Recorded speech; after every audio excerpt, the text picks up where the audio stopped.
ਸਮੂਹ ਦਰਸ਼ਕਾਂ ਦਾ ਆਵਾਜ਼ੇ ਪੰਜਾਬ ਪ੍ਰੋਗਰਾਮ 'ਚ ਚੈਨਲ ਪੰਜਾਬੀ ਗਲੋਬਲ ਪੰਜਾਬ 'ਤੇ ਸਵਾਗਤ ਹੈ।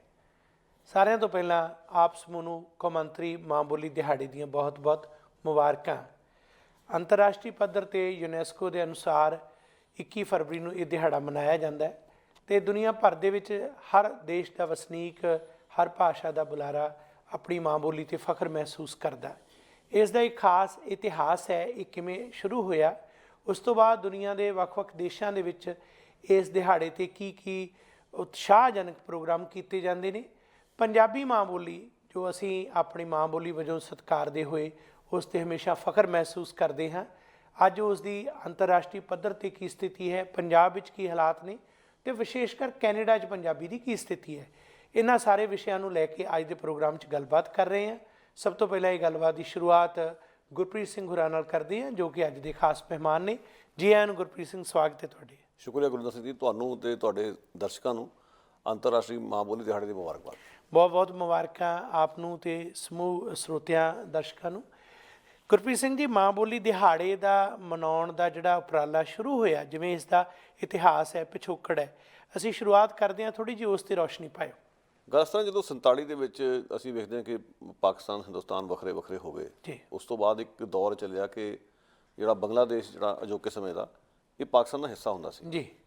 ਪਰ ਪਾਕਿਸਤਾਨੀਆਂ ਦੇ ਜਿਹੜੀ ਸਿਆਸਤ ਵਿੱਚ ਪੰਜਾਬੀਆਂ ਦਾ ਦਾਬਾ ਸੀਗਾ, ਉਹਨਾਂ ਨੇ ਉਸ ਖਿੱਤੇ ਦੇ ਵਿੱਚ ਉਰਦੂ ਜ਼ਬਾਨ ਨੂੰ ਲਾਜ਼ਮੀ ਤੌਰ 'ਤੇ ਲਾਗੂ ਕਰਨ ਦੀ ਕੋਸ਼ਿਸ਼ ਕੀਤੀ, ਜਿਸ ਦੇ ਖਿਲਾਫ ਲੋਕ ਉੱਠ ਖੜੇ ਹੋਏ ਔਰ ਉਸਨੇ ਬੰਗਲਾਦੇਸ਼ ਦੇ ਮਤਲਬ ਵੱਖ ਹੋਣ ਦੇ ਲਈ ਇਤਿਹਾਸ ਵਾਸਤੇ ਇੱਕ ਜ਼ਮੀਨ ਤਿਆਰ ਕੀਤੀ। ਸੋ ਅਸੀਂ ਵੇਖਦੇ ਕਿ ਅੱਗੇ ਚੱਲ ਕੇ ਜਦੋਂ 71 ਦੀ ਜੰਗ ਲੱਗਦੀ ਹੈ, ਬੰਗਲਾਦੇਸ਼ ਹੋਂਦ 'ਚ ਆਉਂਦਾ, ਪਰ ਉਸ ਤੋਂ ਪਹਿਲਾਂ ਇੱਕ ਬੜਾ ਖੂਨੀ ਇਤਿਹਾਸ ਰਿਹਾ ਕਿ ਬੰਗਲਾਦੇਸ਼ੀਆਂ ਨੂੰ ਕਿਵੇਂ ਜ਼ੁਲਮ ਦਾ ਸਾਹਮਣਾ ਕਰਨਾ ਪਿਆ, ਆਪਣੀ ਬੋਲੀ ਦੀ ਖਾਤਰ ਕੁਰਬਾਨੀਆਂ ਉਹਨਾਂ ਨੇ ਦਿੱਤੀਆਂ। ਉਹਨਾਂ ਦਾ ਆਪਣਾ ਗੌਰਵਮਈ ਇਤਿਹਾਸ ਹੈ। ਸੋ ਉਸ ਤੋਂ ਮਾਨਤਾ ਦੇਣ ਵਜੋਂ ਇਹ ਜਿਹੜਾ ਦਿਨ ਸਵੀਕਾਰਿਆ ਗਿਆ ਸੀਗਾ, ਜਿਸ ਨੂੰ ਹਰ ਸਾਲ ਮਨਾਇਆ ਜਾਂਦਾ। ਔਰ ਇਸ ਦੇ ਨਾਲ ਹੁਣ ਕਿਉਂਕਿ ਅੰਤਰਰਾਸ਼ਟਰੀ ਮਾਂ ਬੋਲੀ ਦਿਹਾੜਾ ਇੱਕ ਮਾਧਿਅਮ ਬਣ ਗਿਆ ਕਿ ਜਿੰਨੀਆਂ ਵੀ ਬੋਲੀਆਂ ਸੰਸਾਰ 'ਚ ਬੋਲੀਆਂ ਜਾ ਰਹੀਆਂ, ਉਹਨਾਂ ਬੋਲੀਆਂ ਨਾਲ ਜਿਹੜੇ ਲੋਕ ਬੱਝੇ ਹੋਏ ਆ ਭਾਵਨਾਤਮਕ ਤੌਰ 'ਤੇ, ਉਹਨਾਂ ਨੂੰ ਇੱਕ ਉਤਸ਼ਾਹ ਹੁੰਦਾ ਕਿ ਅੱਜ ਦੇ ਦਿਨ ਅਸੀਂ ਆਪਣੀ ਬੋਲੀ ਦੀ ਹੋਰ ਗੱਲ ਕਰੀਏ।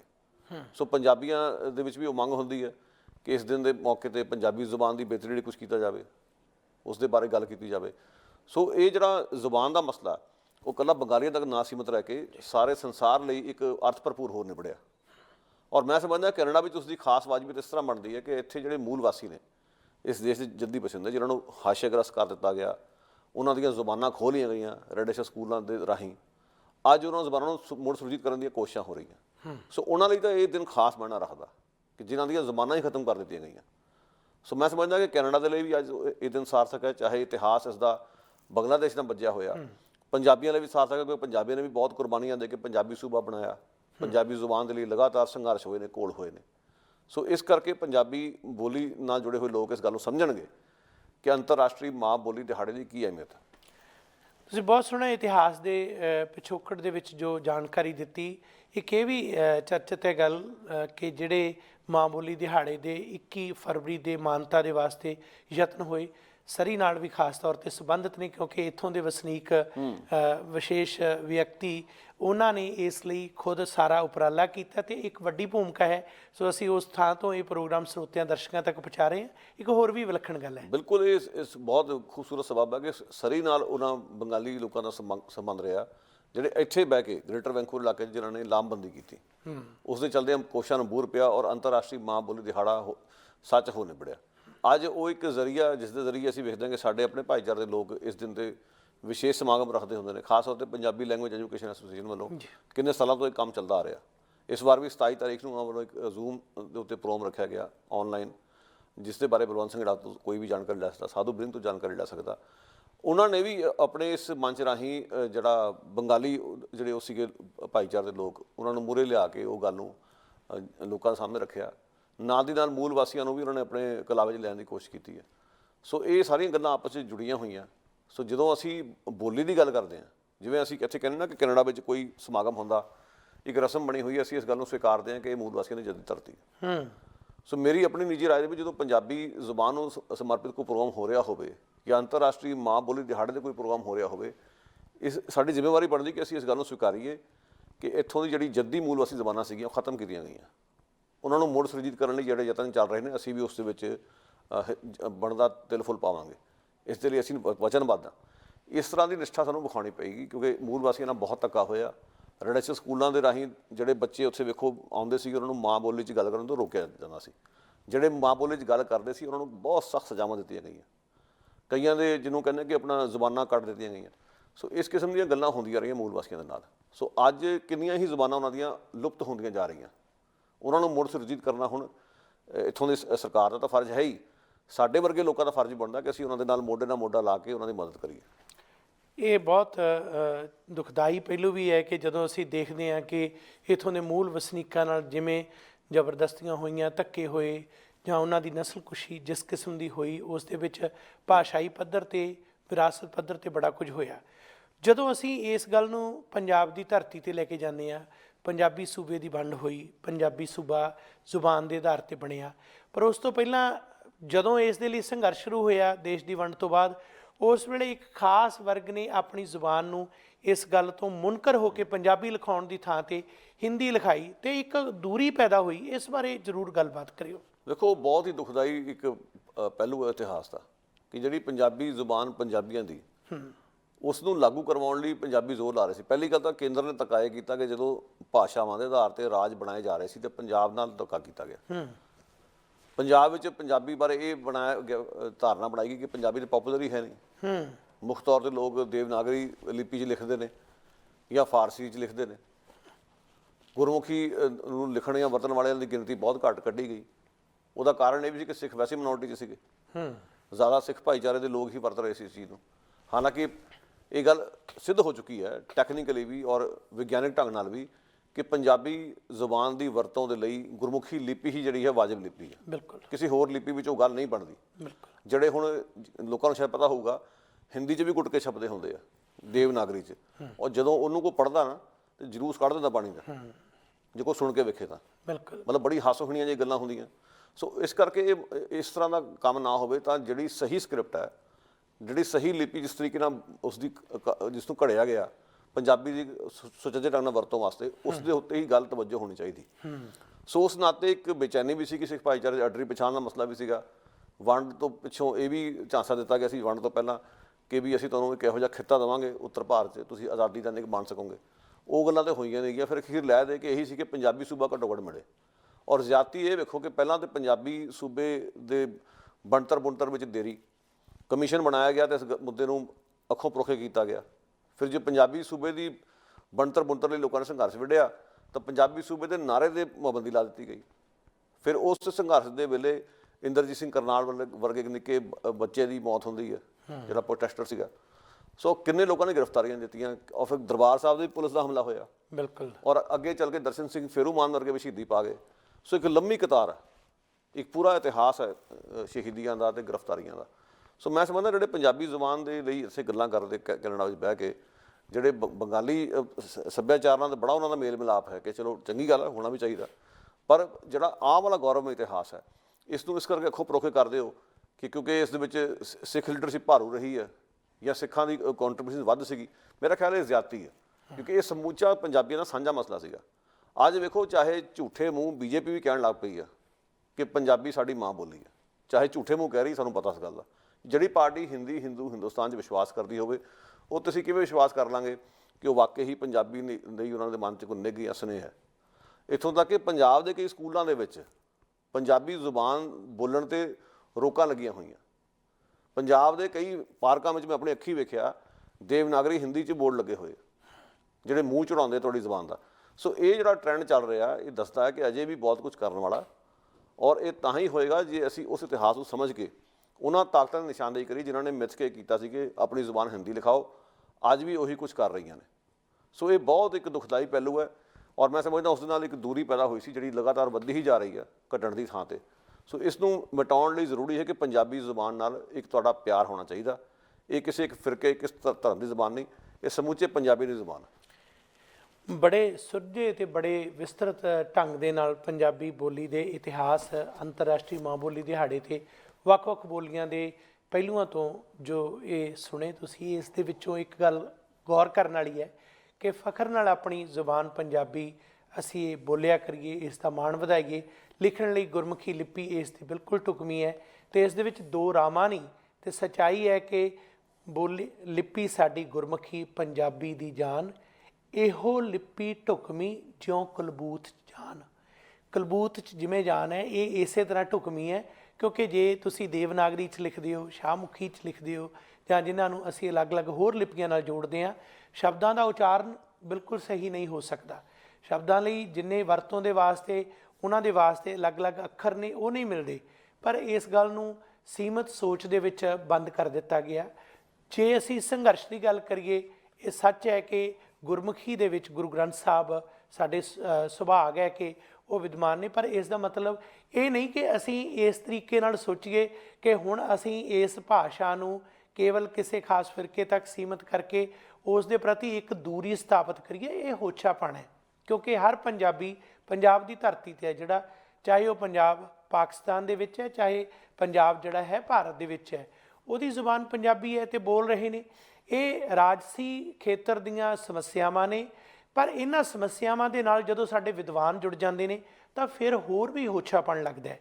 ਯਕੀਨਨ ਤੌਰ 'ਤੇ ਪੰਜਾਬੀ ਲੈਂਗੁਏਜ ਐਜੂਕੇਸ਼ਨ ਐਸੋਸੀਏਸ਼ਨ ਪਿਛਲੇ 20 ਵਰ੍ਹਿਆਂ ਤੋਂ ਅਸੀਂ ਨੇੜਿਓਂ ਤੱਕ ਰਹੇ ਹਾਂ ਕਿ ਇਹਨਾਂ ਦੇ ਵੱਲੋਂ ਉਪਰਾਲੇ ਜਿਹੜੇ ਹੁੰਦੇ ਨੇ ਬੜੇ ਵਧੀਆ ਨੇ। ਹੁਣ ਵੀ 27 ਤਾਰੀਖ ਨੂੰ ਜਿਹੜਾ ਇਹ ਜ਼ੂਮ ਰਾਹੀਂ ਇਹ ਜਿਹਾ ਉਪਰਾਲਾ ਹੈ, ਚੰਗਾ ਹੈ। ਹੁਣ ਸੋਚਣਾ ਇਹ ਹੈ ਕਿ ਇਸ ਗੱਲ ਨੂੰ ਸੰਕੁਚਿਤ ਕਰਨਾ ਕਿ ਕੀ ਇਸ ਪੰਜਾਬੀ ਜ਼ੁਬਾਨ ਲਈ ਜਿਹੜਾ ਸੰਘਰਸ਼ ਕੀਤਾ ਗਿਆ, ਜੇ ਉਹਦੇ ਵਿੱਚ ਪੰਜਾਬੀਆਂ ਦੀ ਵੱਡੀ ਗਿਣਤੀ ਸੀ ਤੇ ਪੰਜਾਬ ਦੇ ਵਿੱਚੋਂ ਵੱਡੀ ਗਿਣਤੀ ਸਿੱਖਾਂ ਦੀ ਸੀ, ਫਿਰ ਤਕਲੀਫ ਕੀ ਹੈ? ਤੁਹਾਨੂੰ ਤਾਂ ਮਾਣ ਹੋਣਾ ਚਾਹੀਦਾ। ਜੇ ਕੋਈ ਸਿੱਖ ਆਪਣੇ ਇਸ਼ਟ ਨੂੰ, ਗੁਰੂ ਗ੍ਰੰਥ ਸਾਹਿਬ ਨੂੰ ਗੁਰਮੁਖੀ ਦੇ ਵਿੱਚ ਹੁੰਦਾ ਹੋਇਆ ਪੰਜਾਬੀ ਨਾਲ ਇੱਕ ਡੂੰਘਾ ਰਿਸ਼ਤਾ ਸਥਾਪਿਤ ਕਰਦਾ ਹੈ ਤੇ ਉਹਨਾਂ ਸ਼ਹਾਦਤਾਂ ਦਿੱਤੀਆਂ ਨੇ, ਉਹਨਾਂ ਦੇ ਇਤਿਹਾਸ ਨੂੰ ਅੱਖੋਂ ਪਰੋਖੇ ਕਰਨਾ, ਇਹ ਵੀ ਇੱਕ ਮਾਂ ਬੋਲੀ ਨਾਲ ਗੱਦਾਰੀ ਕਹੀ ਜਾ ਸਕਦੀ ਹੈ। ਯਕੀਨਨ ਇਸ ਗੱਲ ਨੂੰ ਪਹਿਲਾਂ ਆਧਾਰ ਬਣਾ ਕੇ ਅਸੀਂ ਇਹ ਸੋਚੀਏ ਕਿ ਇਸ ਪੰਜਾਬੀ ਲਈ ਉਹਨਾਂ ਸੰਘਰਸ਼ ਕੀਤਾ। ਠੀਕ ਹੈ, ਕੈਨੇਡਾ ਦੇ ਵਿੱਚ ਅਸੀਂ ਬਾਹਰਲਿਆਂ ਨੂੰ, ਬਾਕੀਆਂ ਨੂੰ ਜੋੜਨ ਦੇ ਵਾਸਤੇ ਬੰਗਾਲੀ ਜਾਂ ਹੋਰ ਭਾਸ਼ਾਵਾਂ ਦੀਆਂ ਉਦਾਹਰਨਾਂ ਦਿੰਦੇ ਹਾਂ, ਪਰ ਪੰਜਾਬੀ ਸੂਬੇ ਲਈ ਹੋਈਆਂ ਸ਼ਹਾਦਤਾਂ ਦਾ ਇਤਿਹਾਸ ਵੀ ਦੱਸੀਏ। ਇੰਨੀ ਸੀਮਤ ਸੋਚ ਦੇ ਧਾਰਨੀ ਨਾ ਹੋਈਏ ਕਿ ਇਹਦੇ ਨਾਲ ਸ਼ਾਇਦ ਸਿੱਖ ਫਲਸਫੇ ਦੇ ਨਾਲ ਜੁੜਨ ਦੀ ਗੱਲ ਹੈ, ਤੇ ਜੁੜ ਵੀ ਜਾਏਗਾ, ਫਿਰ ਕੀ ਤੂਫਾਨ ਆ ਜਾਏਗਾ। ਗੁਰੂ ਸਾਹਿਬ ਨੇ ਤਾਂ ਫਰਮਾਇਆ, ਘਰ ਘਰ ਮੀਆਂ ਸਭਨਾ ਜੀਆਂ ਬੋਲੀ ਅਵਰਤ ਮਾਰੀ। ਇਹ ਗੱਲ ਗੁਰੂ ਸਾਹਿਬ ਨੇ ਉਸ ਵੇਲੇ ਕਹੀ ਜਿਹੜੇ ਆਪਣੀ ਬੋਲੀ ਨੂੰ ਛੱਡ ਕੇ ਫਾਰਸੀ ਤੇ ਬਾਕੀ ਭਾਸ਼ਾਵਾਂ ਉਸ ਵੇਲੇ ਅਪਣਾ ਰਹੇ ਸਨ। ਕਿਉਂ? ਨੀਲ ਬਸਤਰ ਲੈ ਕੱਪੜੇ ਰਹੇ ਪਹਿਰੇ ਤੁਰਕ ਪਠਾਣੀ ਅਮਲ ਕੀਆ। ਇੱਥੋਂ ਤੱਕ ਗੁਰੂ ਸਾਹਿਬ ਨੇ ਕਿਹਾ। ਬੋਲੀ ਦਾ ਜਿਹੜਾ ਸਤਿਕਾਰ ਹੈ, ਜ਼ੁਬਾਨ ਦਾ ਸਤਿਕਾਰ ਹੈ, ਉਸ ਦੇ ਬਾਰੇ ਕਿੰਨੇ ਮਿਸਾਲਾਂ ਮਿਲਦੀਆਂ ਨੇ। ਸੋ ਇਹ ਗੱਲ ਨੂੰ ਸੋਚਣਾ ਬੜਾ ਜ਼ਰੂਰੀ ਹੈ। ਮੈਂ ਜਦੋਂ ਇਤਿਹਾਸ ਦੇ ਪੱਖੋਂ ਕੈਨੇਡਾ ਦੇ ਵਿੱਚ ਪੰਜਾਬੀ ਬੋਲੀ ਦੇ ਸੰਘਰਸ਼ ਤੇ ਉਸ ਦੇ ਵਿਸਥਾਰ ਦੀ ਗੱਲ ਸੋਚ ਰਿਹਾ ਸੀ ਤਾਂ ਮਨ ਦੇ ਵਿੱਚ ਇਹ ਆਉਂਦਾ ਸੀ ਕਿ ਇੱਥੇ ਸਾਡੇ ਬਜ਼ੁਰਗਾਂ ਨੇ, ਖਾਸ ਤੌਰ ਤੇ ਗਦਰੀ ਬਾਬਿਆਂ ਨੇ ਬੜਾ ਵੱਡਾ ਯੋਗਦਾਨ ਪਾਇਆ, ਜਿਨ੍ਹਾਂ ਨੇ ਪੰਜਾਬੀ ਦੇ ਅਖਬਾਰ ਸ਼ੁਰੂ ਕੀਤੇ, ਪੰਜਾਬੀ ਦੇ ਵਿੱਚ ਪਹਿਲਾਂ ਲਿਖਤਾਂ ਸ਼ੁਰੂ ਕੀਤੀਆਂ ਤੇ 1910 ਤੋਂ ਲੈ ਕੇ ਲਗਾਤਾਰ ਉਹਨਾਂ ਦੀ ਦੇਣ ਬੜੀ ਵੱਡੀ ਹੈ। ਸੋ ਅਸੀਂ ਜੇ ਕੈਨੇਡਾ 'ਚ ਪੰਜਾਬੀ ਦੀ ਗੱਲ ਕਰੀਏ ਤਾਂ ਸ਼ੁਰੂਆਤ ਇੱਥੋਂ ਹੀ ਕਰਨੀ ਸਹੀ ਹੋਏਗੀ। ਬਿਲਕੁਲ ਕਿ ਸੁਦੇਸ਼ੀ ਅਖਬਾਰ ਜਿਹੜਾ ਪਹਿਲਾ ਅਖਬਾਰ ਸੀ ਇਹੋ ਜਿਹਾ ਜਿਹੜਾ ਉਸ ਸਮੇਂ ਬਾਹਰੋਂ ਕੱਢਿਆ ਗਿਆ ਪੰਜਾਬੀ ਦਾ ਅਖਬਾਰ ਸੀਗਾ, ਉਸਨੇ ਇੱਕ ਨਵੀਆਂ ਪੈੜਾਂ ਪਾਈਆਂ। ਇਸ ਤੋਂ ਇਲਾਵਾ ਜਿਹੜਾ ਗਦਰ ਸਾਹਿਤ ਵੀ ਰਚਿਆ ਗਿਆ, ਹਾਂਜੀ, ਉਹਦੇ ਵਿੱਚ ਪੰਜਾਬੀ ਜ਼ੁਬਾਨ ਦੀ ਕਿੰਨੀ ਵਰਤੋਂ ਹੋਈ ਹੈ। ਸੋ ਉਸਦੇ ਨਾਲ ਜ਼ੁਬਾਨ ਅਮੀਰ ਹੋਈ ਹੈ। ਔਰ ਮੈਂ ਸਮਝਦਾ ਕਿ ਅੱਜ ਦੇ ਸਮੇਂ ਵਿੱਚ ਜਿਹੜੇ ਚੰਗੇ ਸੁਹਿਰਦ ਲਿਖਾਰੀ ਹੈ, ਜਿਹੜੇ ਕਹਾਣੀਕਾਰ ਨੇ, ਜਿਹੜੇ ਰਚਨਾਕਾਰ ਨੇ, ਜਿਹੜੇ ਇੱਥੇ ਬਹਿ ਕੇ ਇੱਥੋਂ ਦੇ ਮਸਲਿਆਂ ਉੱਤੇ ਕਹਾਣੀਆਂ ਲਿਖਦੇ ਨੇ ਜਾਂ ਸਾਹਿਤ ਰਚਦੇ ਨੇ, ਉਹ ਵੀ ਜ਼ੁਬਾਨ ਨੂੰ ਅਮੀਰ ਕਰ ਰਹੇ ਨੇ। ਉਸ ਵਿੱਚ ਨਵੇਂ ਕਿਸਮ ਦਾ ਦ੍ਰਿਸ਼ਟੀਕੋਣ, ਨਵੇਂ ਕਿਸਮ ਦਾ ਪਰਸਪੈਕਟਿਵ ਦਾ ਪਸਾਰਾ ਹੋਣਾ ਤਾਂ ਇਹ ਚਾਹੀਦਾ ਕਿ ਜਿਹੜਾ ਗੁਰਮੁਖੀ ਤਾਂ ਮੈਂ ਸਮਝਦਾ ਕਿ ਈਵਨ ਪਾਕਿਸਤਾਨ ਵਿੱਚ ਵੀ ਉਸ ਤਰੀਕੇ ਨਾਲ ਪੂਰੇ ਜ਼ੋਰੋ ਸ਼ੋਰੋਂ ਨਾਲ ਲਾਗੂ ਹੋਣੀ ਚਾਹੀਦੀ ਉੱਥੇ, ਕਿ ਵੀ ਉਹਨੂੰ ਮਾਧਿਅਮ ਬਣਾ ਕੇ ਕਿ ਪੰਜਾਬੀ ਸਿੱਖਣ, ਪੜ੍ਹਨ ਜਾਂ ਲਿਖਣ ਵਾਸਤੇ। ਤੇ ਇਹਦੇ 'ਚ ਕੋਈ ਝੋਰਾ ਨਹੀਂ ਹੋਣਾ ਚਾਹੀਦਾ, ਕਿਉਂਕਿ ਜਦੋਂ ਇਹ ਗੱਲ ਸਿੱਧ ਹੋ ਚੁੱਕੀ ਕਿ ਲਿਪੀ ਇਸ ਦੀ ਇੱਕ ਮਾਤਰ ਗੁਰਮੁਖੀ ਲਿਪੀ ਹੀ ਹੈ ਜਿਹੜੀ ਢੁਕਵੇਂ ਢੰਗ ਨਾਲ ਪੰਜਾਬੀ ਜ਼ੁਬਾਨ ਦੀ ਤਰੱਕੀ ਲਈ ਜਿਸ ਨੂੰ ਅਸੀਂ ਇਸਤੇਮਾਲ ਕਰ ਸਕਦੇ ਹਾਂ, ਤੇ ਫਿਰ ਵਾਈ ਨਾਟ। ਕੈਨੇਡਾ ਵਿੱਚ ਬਹਿ ਕੇ ਅਸੀਂ ਜ਼ੋਰ ਲਾਉਂਦੇ ਹਾਂ ਕਿ ਗੁਰਮੁਖੀ ਸਿੱਖੀ ਜਾਏ ਜਾਂ ਪੰਜਾਬੀ ਸਿੱਖੀ ਜਾਏ, ਤਾਂ ਫਿਰ ਇਹ ਬਜ਼ਾਰਾ ਤੌਰ 'ਤੇ ਪਾਕਿਸਤਾਨ ਦੇ ਹੋਰਨਾਂ ਥਾਵਾਂ 'ਤੇ ਵੀ ਹੋਣਾ ਚਾਹੀਦਾ। ਉਲਟ ਗੱਲ ਇਹ ਹੋ ਰਹੀ ਕਿ ਉੱਥੇ ਕਈ ਅਜੇ ਵੀ ਸ਼ਾਹਮੁਖੀ ਦੇ ਨਾਂ 'ਤੇ ਜਿਹੜਾ ਫਾਰਸੀ ਲਿਪੀ ਨੂੰ ਚਿਮੜ ਕੇ ਬੈਠੇ ਨੇ, ਔਰ ਦੇਵਨਾਗਰੀ ਲਿਪੀ ਕਈਆਂ ਨੂੰ ਬਣਾ ਲਿਆ ਜੀ ਕਿ ਉਹਦੇ ਬਿਨਾਂ ਕੰਮ ਹੀ ਨਹੀਂ ਚੱਲਣਾ, ਗੁਟਕੇ ਤੱਕ ਉਹਦੇ ਛਪ ਰਹੇ ਨੇ ਉੱਥੇ। ਸੋ ਇਹ ਸਿਲਸਿਲਾ ਹੁਣ ਬੰਦ ਹੋਣਾ ਚਾਹੀਦਾ ਮੇਰੇ ਹਿਸਾਬ ਨਾਲ। ਜ਼ੋਰ ਇਸ ਗੱਲ 'ਤੇ ਦਿਓ ਕਿ ਜੇ ਤੁਸੀਂ ਪੰਜਾਬੀ ਸਿੱਖਣੀ ਹੈ ਤਾਂ ਤੁਹਾਨੂੰ ਪੰਜਾਬੀ ਲਿਪੀ ਵੀ ਅਪਣਾਉਣੀ ਪਏਗੀ, ਕਿਉਂਕਿ ਉਸ ਦਾ ਮੁੱਢਲਾ ਸਟੈਪ ਹੈ। ਅੱਜ ਤਾਂ ਸੌਖਾ ਹੋ ਗਿਆ। ਹੁਣ ਮੈਂ ਆਪਣੀ ਜੇ ਗੱਲ ਕਰਾਂ, ਮੈਨੂੰ ਪੰਜਾਬੀ ਲਿਖਣੀ ਤਾਂ ਔਖੀ ਲੱਗਦੀ ਕਿਉਂਕਿ ਮੈਂ ਕਦੇ ਪੰਜਾਬੀ ਸਕੂਲ 'ਚ ਪੜ੍ਹਿਆ ਨਹੀਂ ਗਾ। ਮੇਰੇ ਮਾਪਿਆਂ ਨੇ ਮੈਨੂੰ ਘਰ 'ਚ ਪੰਜਾਬੀ ਸਿਖਾਤੀ, ਉਸ ਕਰਕੇ ਪੜ੍ਹਨੀ ਸੌਖੀ ਸੀ। ਪਰ ਅੱਜ ਮੇਰੇ ਲਈ ਸੌਖਾ, ਜਦੋਂ ਮੈਂ ਲਿਖਣਾ ਹੋਵੇ ਤਾਂ ਮੈਂ ਫੋਨ ਦੇ ਉੱਤੇ ਜਾਂ ਆਪਣੇ ਲੈਪਟਾਪ ਦੇ ਉੱਤੇ ਬਹੁਤ ਸੌਖਿਆਂ ਲਿਖ ਸਕਦਾ, ਕਿਉਂਕਿ ਉਸ ਵਿੱਚ ਗੁੰਜਾਇਸ਼ ਨਹੀਂ ਰਹਿੰਦੀ ਗਲਤੀ ਦੀ। ਮਾੜੀ ਮੋਟੀ ਹੋਈ ਤੁਸੀਂ ਦੁਰਸਤ ਵੀ ਕਰ ਲਓਗੇ।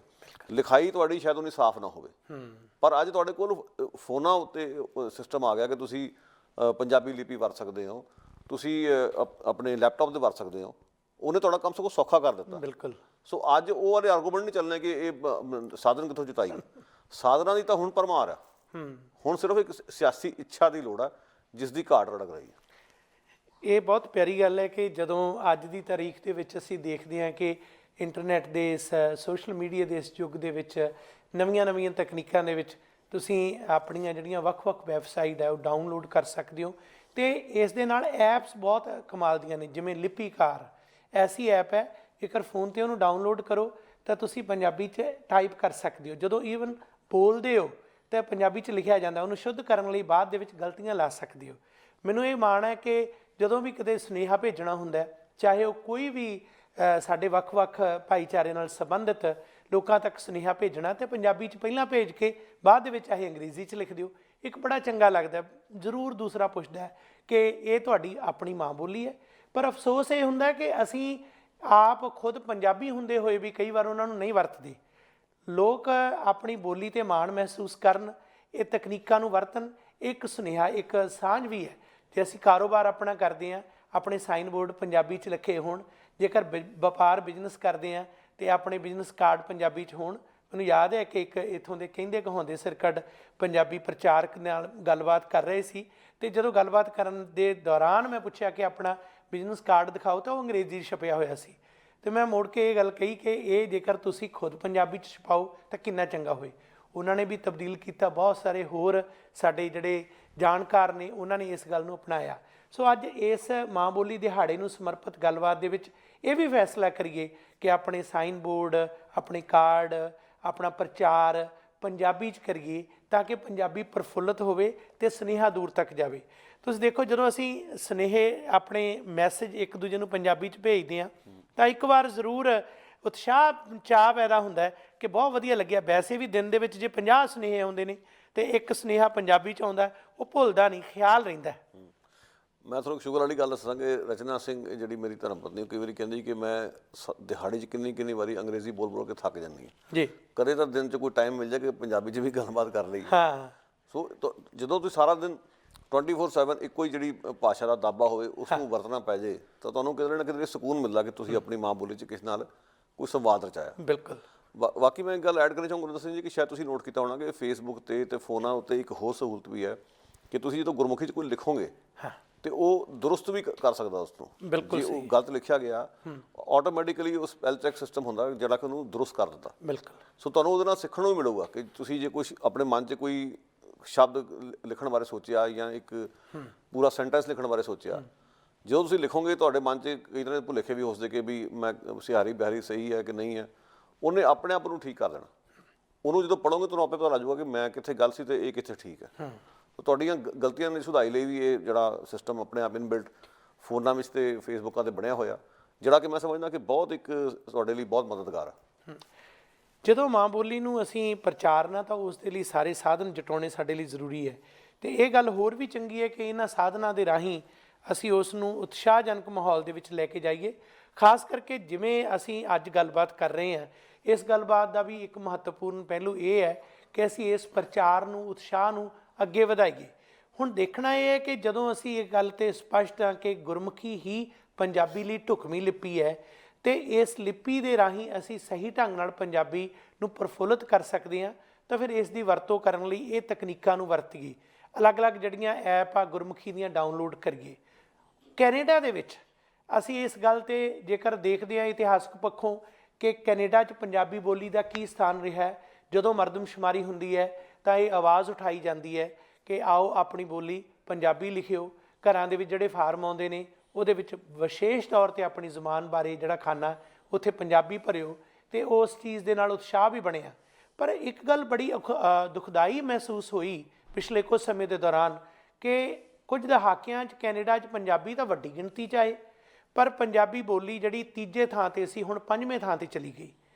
ਜਿਸ ਤਰ੍ਹਾਂ ਪਹਿਲਾਂ ਅੰਗਰੇਜ਼ੀ, ਫ੍ਰੈਂਚ, ਫਿਰ ਦੋਵੇਂ ਚੀਨੀ ਭਾਸ਼ਾਵਾਂ ਅਲੱਗ-ਅਲੱਗ ਤੇ ਫਿਰ ਪੰਜਾਬੀ, ਤੇ ਇਹ ਮੁਕਾਬਲਾ ਜਿਸ ਕਿਸਮ ਦਾ ਬਣਿਆ ਉਸ ਨੂੰ ਦੇਖ ਕੇ ਸਵਾਲ ਪੈਦਾ ਹੁੰਦੇ ਸੀ ਕਿ ਕਾਰਨ ਕੀ ਹੈ। ਇਹਨਾਂ ਕਾਰਨਾਂ ਨੂੰ ਖੋਜਿਆ ਜਾਏ, ਇਹਨਾਂ 'ਤੇ ਵਿਚਾਰ ਕੀਤੀ ਜਾਏ। ਗਿਣਤੀ ਸਾਡੀ ਵੱਧ ਰਹੀ ਹੈ ਪਰ ਅਸੀਂ ਬੋਲੀ ਜਿਹੜੀ ਹੈ ਪੰਜਾਬੀ ਉਹਨਾਂ ਨੂੰ ਪੇਪਰਾਂ 'ਚ, ਕਾਗਜ਼ਾਂ 'ਚ ਜਾਂ ਫਾਰਮਾਂ 'ਚ ਭਰਦੇ ਨਹੀਂ। ਤਾਂ ਉਹਦਾ ਇੱਕ ਜਿਹੜਾ ਸਵਾਲ ਦਾ ਉੱਤਰ ਮਿਲਿਆ ਉਹ ਥੋੜ੍ਹਾ ਚਿੰਤਾਜਨਕ ਵੀ ਸੀ। ਉਸ 'ਤੇ ਅੱਜ ਵਿਚਾਰ ਕਰਨੀ ਵੀ ਜ਼ਰੂਰੀ ਹੈ। ਸਰੀ ਦੀ ਉਦਾਹਰਨ ਲਈਏ, ਜਿੱਥੇ ਕਿ ਵੱਡੀ ਤਾਦਾਦ ਦੇ ਵਿੱਚ ਸਾਡੇ ਵੱਖ-ਵੱਖ ਭਾਈਚਾਰਿਆਂ ਦੇ ਲੋਕ ਪੰਜਾਬੀ ਜ਼ੁਬਾਨ ਬੋਲਣ ਵਾਲੇ ਵਸਦੇ ਨੇ। ਪਾਕਿਸਤਾਨ ਦੀ ਗੱਲ ਕਰੀਏ ਤਾਂ ਲਾਹੌਰ ਦੇ ਇਲਾਕੇ ਦੇ ਲੋਕ ਸਰੀ ਦੇ ਵਿੱਚ 124 ਦੇ ਨੇੜੇ ਤੇੜੇ ਜਿਹੜੇ ਮੁਸਲਿਮ ਭਾਈਚਾਰੇ ਦੇ ਨੇ ਵਸਦੇ ਨੇ, ਜਿਨ੍ਹਾਂ ਦੀ ਜ਼ੁਬਾਨ ਪੰਜਾਬੀ ਹੈ। ਅਸਲ 'ਚ ਉਹ ਪੰਜਾਬੀ ਨੇ ਕਿਉਂਕਿ ਪਾਕਿਸਤਾਨ ਦੇ ਵਿੱਚ ਸਭ ਤੋਂ ਵੱਧ ਪੰਜਾਬੀ ਬੋਲਣ ਵਾਲੇ ਲੋਕ ਵਸਦੇ ਨੇ।